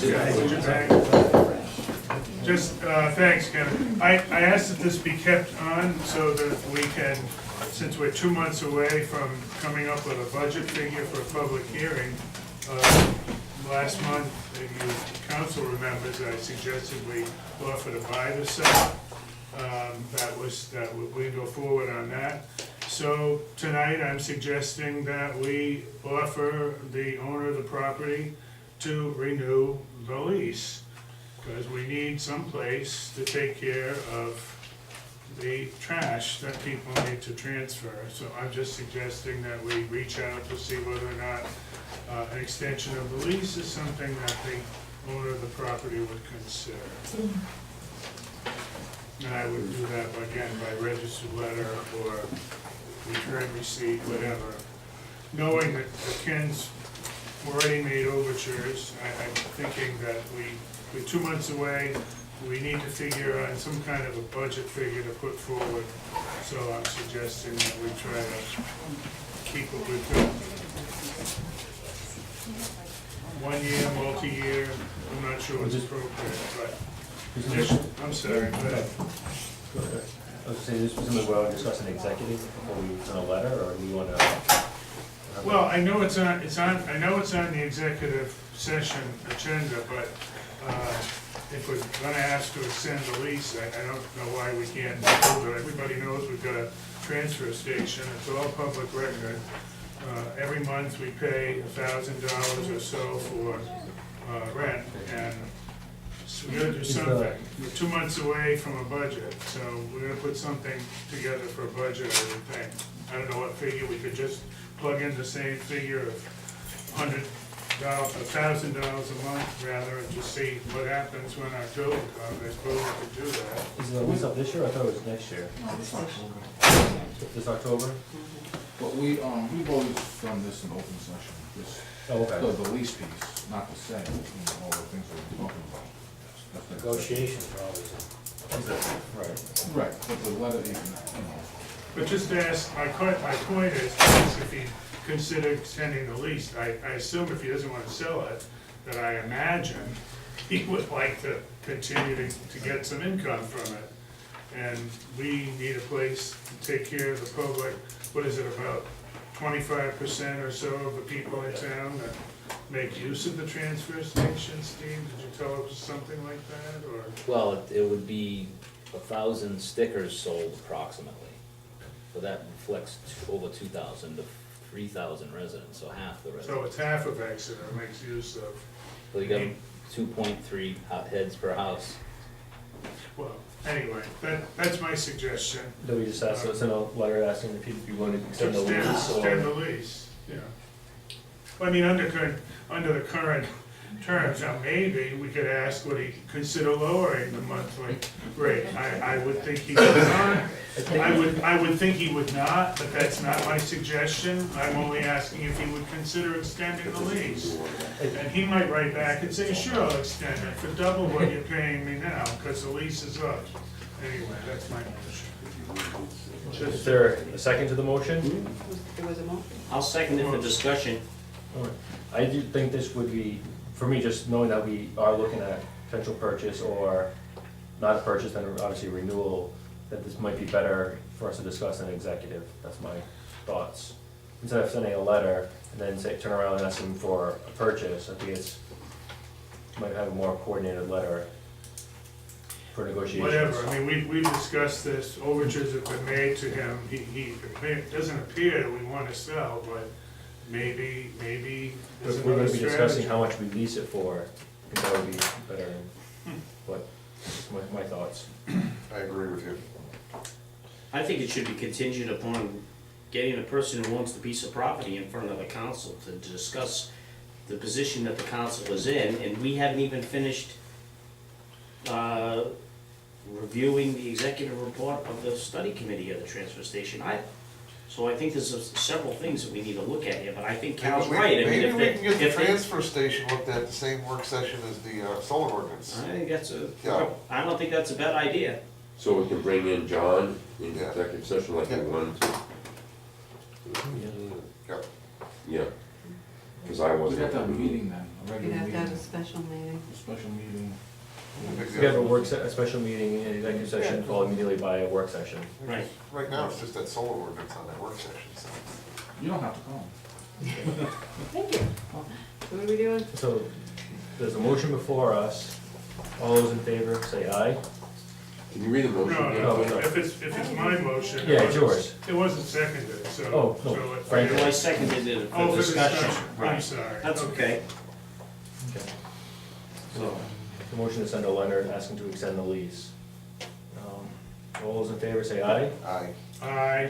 Oh, no, I mean. No, you don't wanna vote with me. Nay. Dan, what's wrong with you? You're not voting with me. No, I'm not voting with you, Calvin, sorry, my mistake, it's a Absolutely. nay. All right. Absolutely. So, all in favor, say aye. Aye. Opposed? Nay. Nay. Did you Motion vote fails. yes? Oh. Gee, I thought it'd be all along. What Three John to is, two, right? Learn so much about this guy. 3 to 2. Yeah, 3 to 2. well, we didn't have the Ray was quorum no. at before, because we, Well, Ray see, and Cal, no, Ray and Cal, yes. yes. Yeah, sorry, it's been a long week. Are we All right. asking about Steve in an executive session So we're regarding not the saying transfer that. station We're not saying that he Doing it oversees? in Is that your executive question? session, so you- Like- Good, We're gonna do I this think that's a as a great special question, I on hope the answer is yes. 20 Sounds like it. 26 Would you come? at 7. I want you there, Special, thank you. 3:26, 7 o'clock, Yep, followed by work session. correct. Gotcha. Maria, she was the money. All right, move on to number 11, reports of officers, boards, and committees. Start down at the end of the table. Well, I went out Saturday morning and, Steve, Well, we had- go right ahead. We had an interesting I guess a lot weekend, to talk obviously. about. Obviously, that's the hot topic.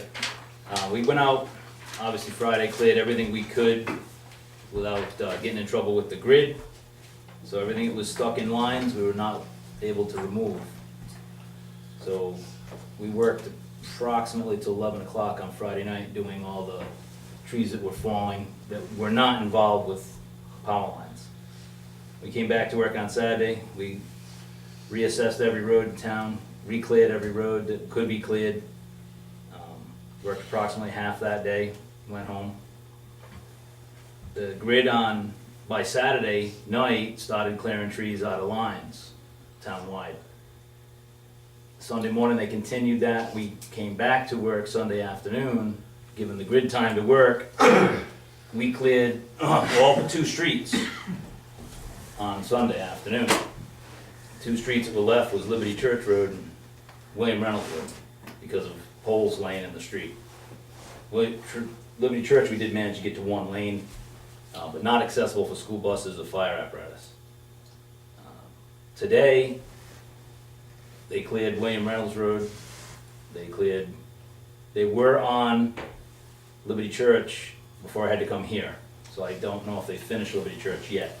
So they did have the poles with them. That one pole laying down. We had one at a 45-degree angle, that was the one that the apparatus couldn't go under. I think the truck barely fits. Yeah, the truck I drive barely would fit, so, but that, hopefully tonight, it will be cleared. I know they did get the power back on over on the Hog House section, about 8 o'clock tonight. So, the west end, I still haven't got a confirmation on that, because there was still some power out Skunk Hill, Woody Hill.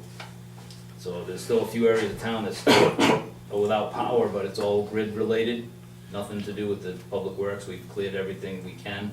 Tomorrow we have a very short list of things related to the storm we have to tend to. Then we have obviously a snowstorm to prep for. And then next week, basically, we'll get back to clearing the storm debris that's on the sides of the road. I was talking to Stefan Sunday morning, where the state of Rhode Island refused to go on a state road and move a tree. With the payload or with the backhoe sitting across the street, you guys had to go do it? The state trooper did request of the town, a state police officer, that the town, because we were going up 102 from this location approximately. No, this was over at, It's at one Job of, Corps. oh, well, we opened the gate, I requested to have the gate open at the fire academy Yeah. from the fire chief. When the fire chief opened the gate, and he drove through, there was a pine tree on the road.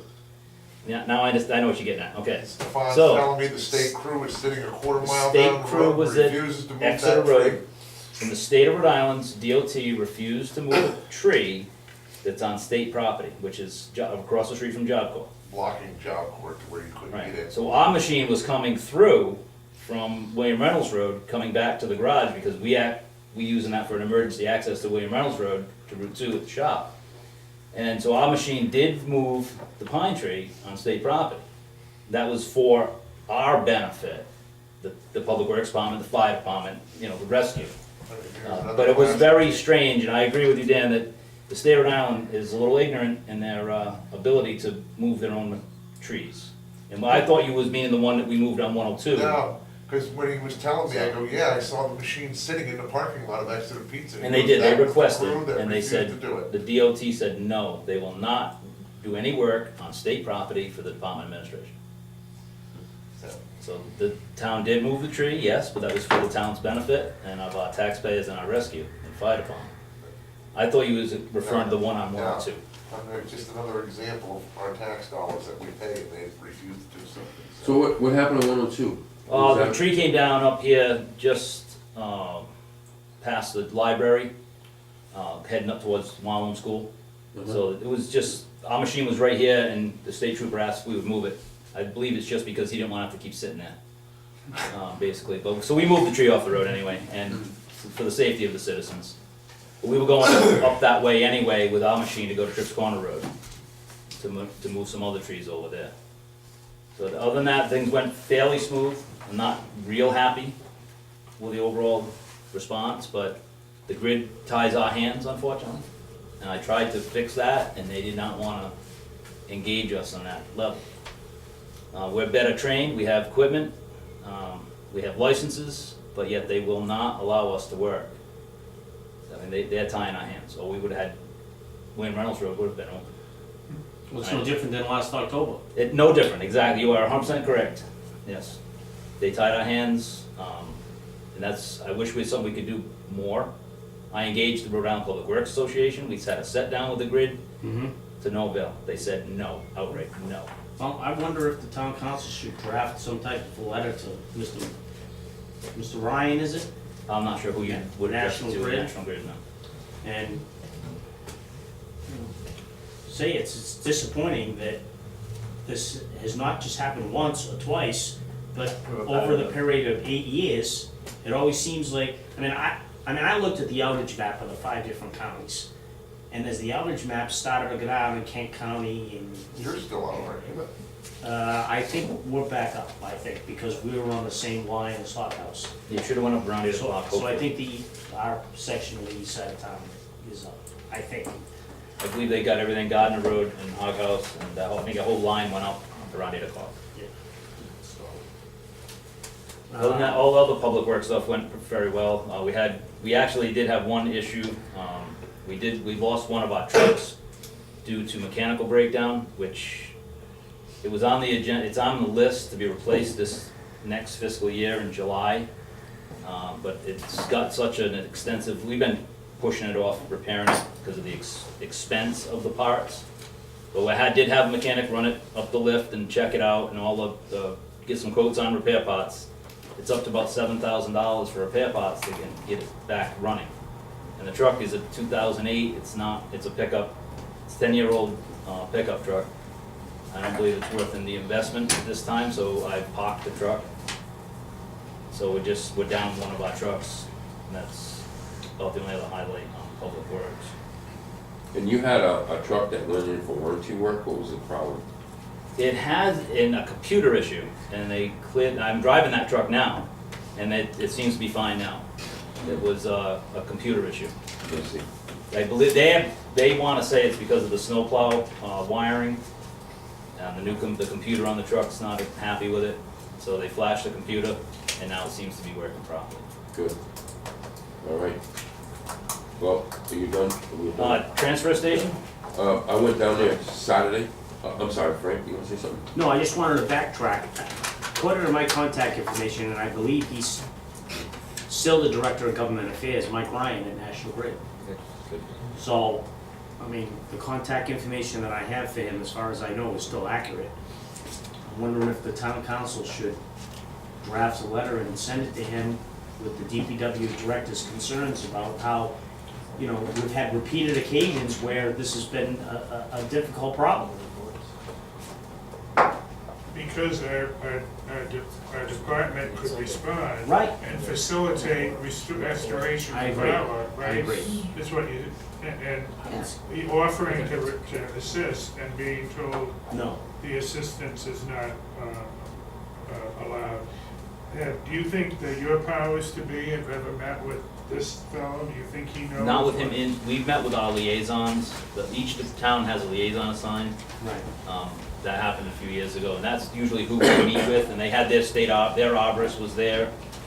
There was multiple town arborists there at the meeting that we held. Their answer was just no. I mean, they just outright said no. Well, Is there a contract? Would not even discuss I it. was wondering if it's a, No, it's a insurance safety thing. issue. If they let somebody else touch their lines, if they're liable for any issues with it or something. So if there's a release that town would have to sign then saying that we'd be liable, not National Grid. So but it's worth having a conversation. I think there's nothing wrong with your letter. I think that there's nothing wrong with it. Just let them know of our concerns anyway. I mean, if National Grid was as efficient as the DPW was this weekend, people still wouldn't be without power in town. Right. So aren't you not allowed to touch wires now? That's You won't it. touch them because of backflow, that's one thing. But there's a tool, you walk right up and you just touch the tree limb. It'll tell you if there's power in the line, even if it's a backfed power. It's just registers power. And if it's live, you wouldn't touch it. You would go on to another project, you just turn that one in as a live wire, tree and live wire. We turn that into the EMA, and we go on to the next project. You know, that's how that works. Because we had one today, a tree came down today on Gardner Road by our kid's farm, just up the road.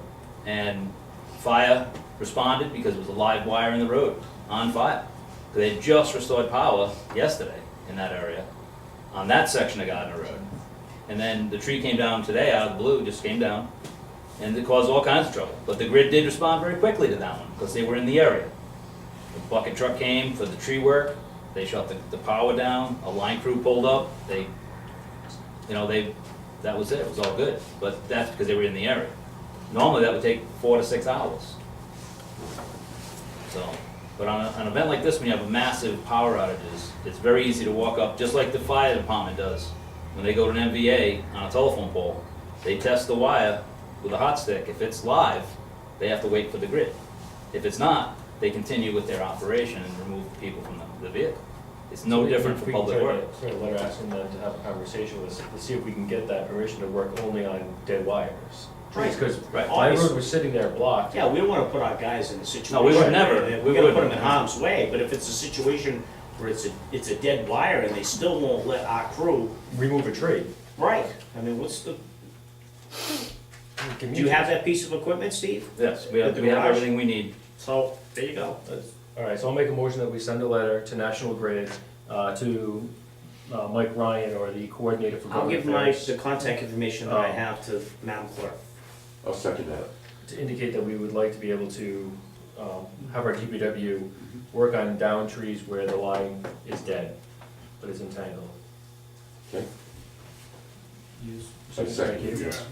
Is there any further? Well, I'm sure Steve can even look over his shoulder here, but it should also say that the department, because the department has the capacity to deal with and check the wire, the, what do you Right, call well, it? we have the licensed arborist, we have the equipment. What do you call the thing about checking whether the tree is live? I mean, They that- call it, the nickname for it is a hot stick.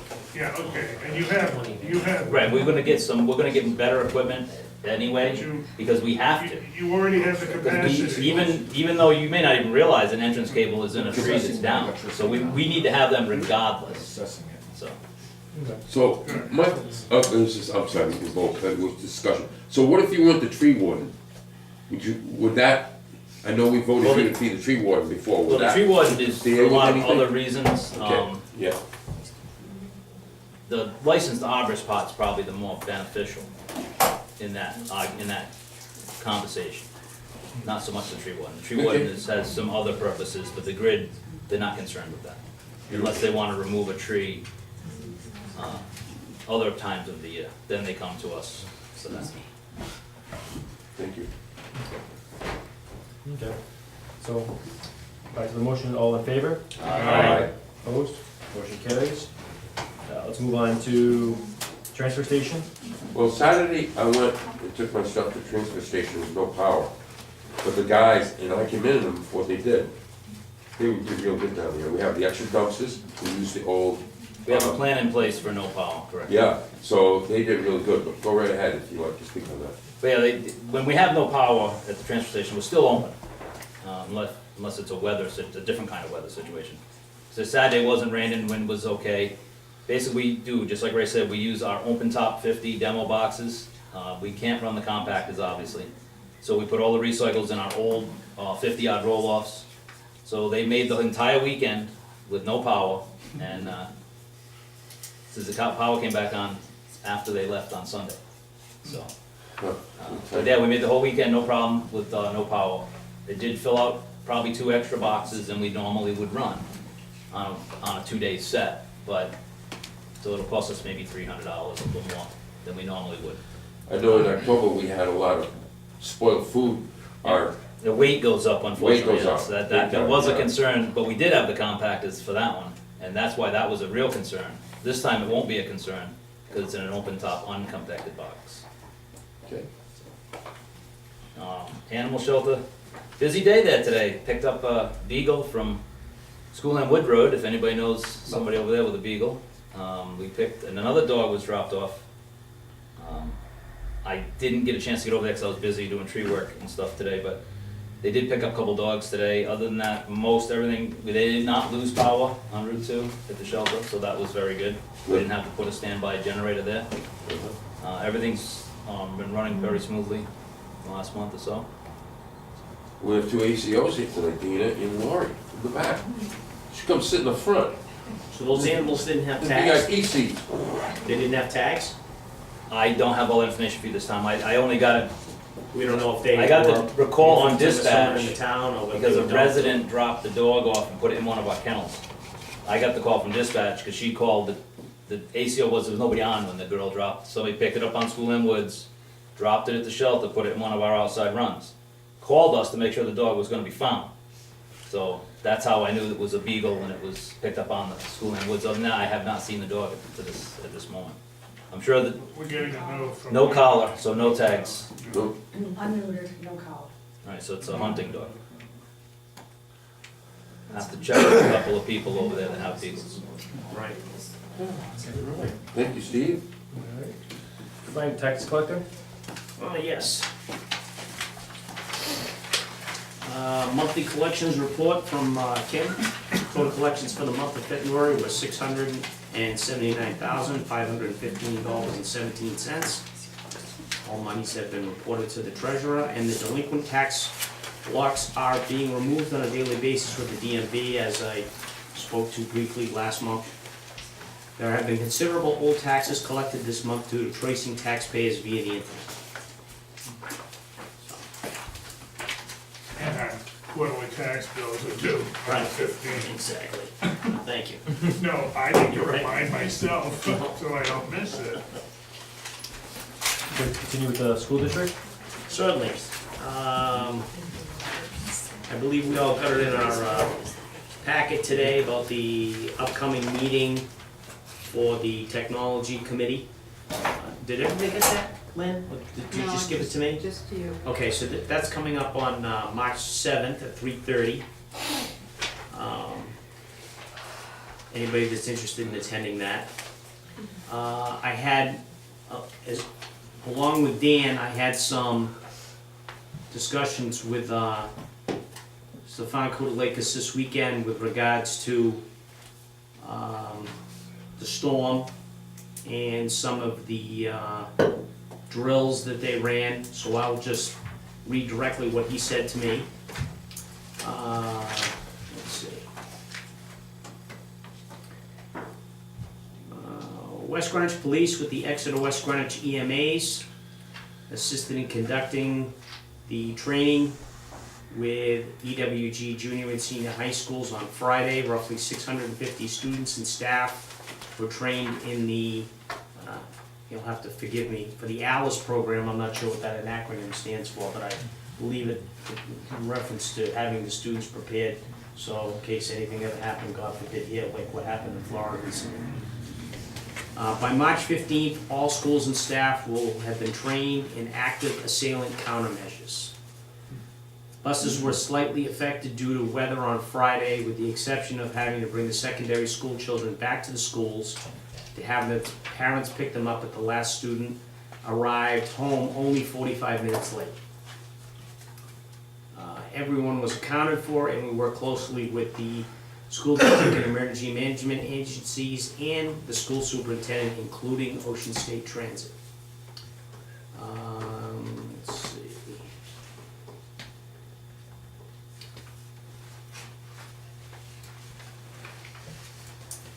There were 704 students and 94 staff overall in the entire district, according to statistics given to Stefan by the superintendent, that had been received the trainings as of last Friday. And he also gave me a bit of information, if I can steal a little Dan's thunder on Stefan's report. First emergency management intern graduated from high school the other day and went into the National Guard. His primary responsibilities were to develop a website for Stefan's emergency management agency, which is now a link on the town website. And he was proud to say that he received an A on his project, which was his senior project, and actively looking for another student to step forward in his footsteps. So. Is that Wilson? That was Wilson. Wilson. Was it? Yeah, I've got it on the website. Okay. Wilson. Donovan. Donovan. Okay. He's in the fire department too. Oh, okay, very good. Yeah. So other than that, Mr. President, I mean, we all attended the follow-up meeting on the 22nd with regards to the budget, school budget. West Greenwich is at 4%, and I know that the committee members from Exeter are going to continue to try to get down our portion of the budget, and I think if you and I are able to convince West Greenwich to put this fiscal committee together, I think it'll benefit both towns. Good. Good. Great. That's all I have for the school district. Cal, Tax Assessor's Office. Just be sure you take a minute when you can to look at our assessor's report, but just to highlight quickly, she's found countless errors in the pass-through of the motor vehicles file, and she said where there used to be a few hundred errors that should be found, they're well over double that, if not more, pages of errors with vehicles that, with addresses that clearly are not Exeter.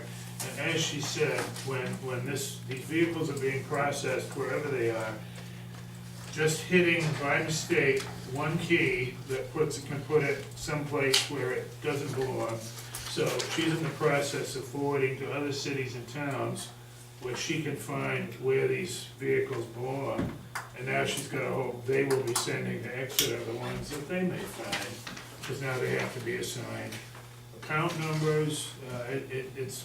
She's knee-deep in the process of trying to rectify the issues that have come out from DMV. So as much as they may keep trying to provide better service, it's not working out well here, but she's working on it to try to correct it. The other thing she points out to us is that there is an increase in what's gonna be expended to support the Vision Government Solutions maintenance fee. But she also has checked, you'll see, 28 of the 39 cities and towns have this appraisal database, and she's compared the fees we're charged with other towns and finds that they're compatible. So she's doing the best she can, but unfortunately that fee is gonna go up. There are no abatements from her office this month. I have very little say on H&I.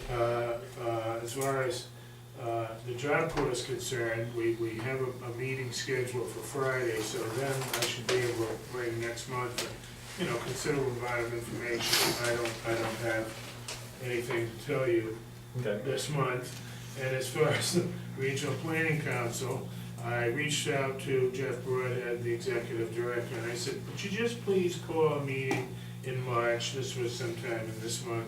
Just call a meeting in the evening, try to see who'll show up. And I haven't heard back, so it is what it is. So sorry that I have nothing to say about that. All right. Public safety. Let's see, most of it's been spoken about. We had a storm, right? Yeah, I heard that and rumor. there was one other note there, Stefan, when I talked to him again this morning, he's in Tampa, Florida right now, so. But he said, He doesn't stay still. what was it, the Exeter Constables, Exeter Rescue, Public Works, it was over 65 individual calls during that storm that they were on. And he also said the constables were up quite a bit, all three of them. Other than that, Steve's touched up on everything else, and there is a snowstorm coming. Tell me about the Exeter Rural Land. Exeter Land Trust, I had a call from Mary Beth the other day, and someone has approached them with, we're in the infancy of this one. Someone has 57 acres of land that they would like to give. We're not sure if they want to give it to us, or if they want us to buy it, but they've just started to talk. It's about a 57-acre piece of land, so. We haven't even got all the other legwork done yet. As they find out more. Where's it located, Dan? Don't wanna make it public yet, so we've done. East side of town, west side of town? No. Like I said, they just started to speak to these two groups, so. If they have any questions, legal, only up, look up to Jim. Perfect. All right. Exeter Public Library, kind of touching on the storm. The library was they were sending out Stefan's contact information, his updates from National Grid during that, and they are back up and running with power. Move on to L, nothing new to report. And move on to M, Council Assistant Ken. I was gonna have the schedules out for you tonight, for the, to get your schedule for the plan for the budget meetings, but that's not, it says no electricity still, and they're evaluating right now, I have no electricity, so. They just updated the website. Kind of sets us back. Yeah.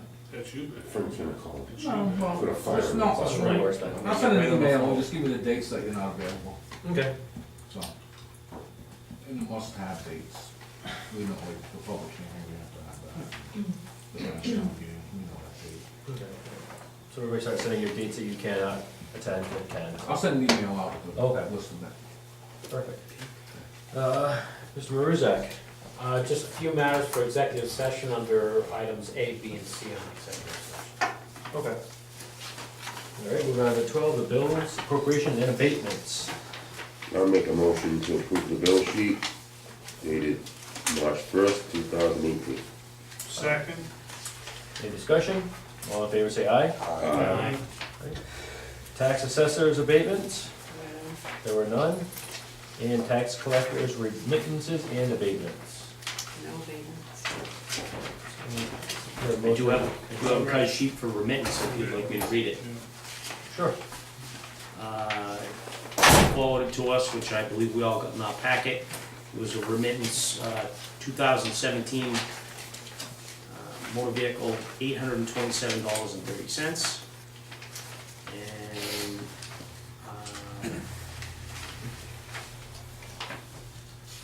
What does it stand for again? Wait, I don't know, you hit me off. Which is the Is that total? real real Yeah. property? No. is Yeah, we just need the total. Yeah, just give us the total. Okay, $270.99 for a RP, total real of property.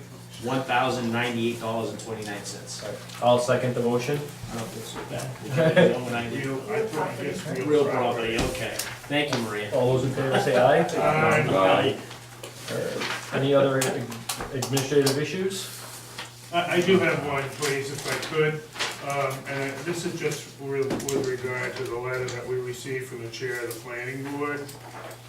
And you've all received it, so I don't intend to read this letter publicly, except for the final paragraph. I looked at it, and I see at the end, this is coming from Chair Michael D. Francisco. He asks, finally, in the best interest of the town of Exeter, the planning board requests that the town council allow the planning board's designated representative to continue in a coordinated effort with Mr. McGovern as a designated liaisons to North Kingstown with regard to the Rolling Greens project. Their request, I know there's been a lot of discussion about whether the planning board can have someone to represent them. I think I see you shaking your head no, Jim. No, You're- Cal, I'm shaking my head on a Oh, procedural something matter. else. Oh, something else. Yeah, Sorry. I'm not, Sorry. I'm just, Okay. other administrative issues, That's we not- just have we have an Open Meetings Act thing we have to deal with right now, basically, because we were Okay. discussing things that were not specified on the agenda. Okay, so you prefer that I not? No, it's not that I prefer, I love No, what you're you- saying, I'm just, You just, I know it's not appropriate. It's not okay. administrative. Take it back, issues. okay. That'd be like if we're rearranging the agenda. Very good. All right, communications, we've actually hit most of them. Number 4, from Senator Elaine Morgan, resolution declaring January National Slavery and Human Trafficking Prevention Month. Yeah, just wanted to make people aware of that. But it's January, so I didn't give it much thought, because it's, oh, you mean because it already happened? Going forward, it'll be recognized?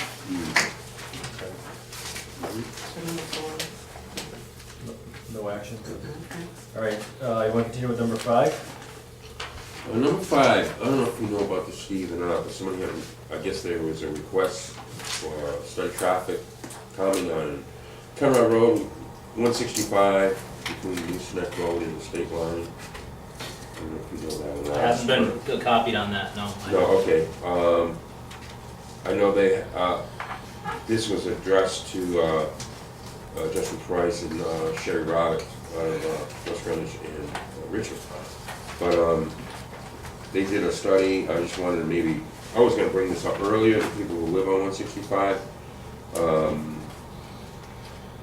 I know they said over a 3-year period there was 60 crashes, mostly deer strikes and run off the road type. It's important to note that some improvements, including installations of delineators to better delineate the roadway, was recently done in our DOT paving practice with deter off-the-road crashes. However, it's noted during the study that delineators were missing.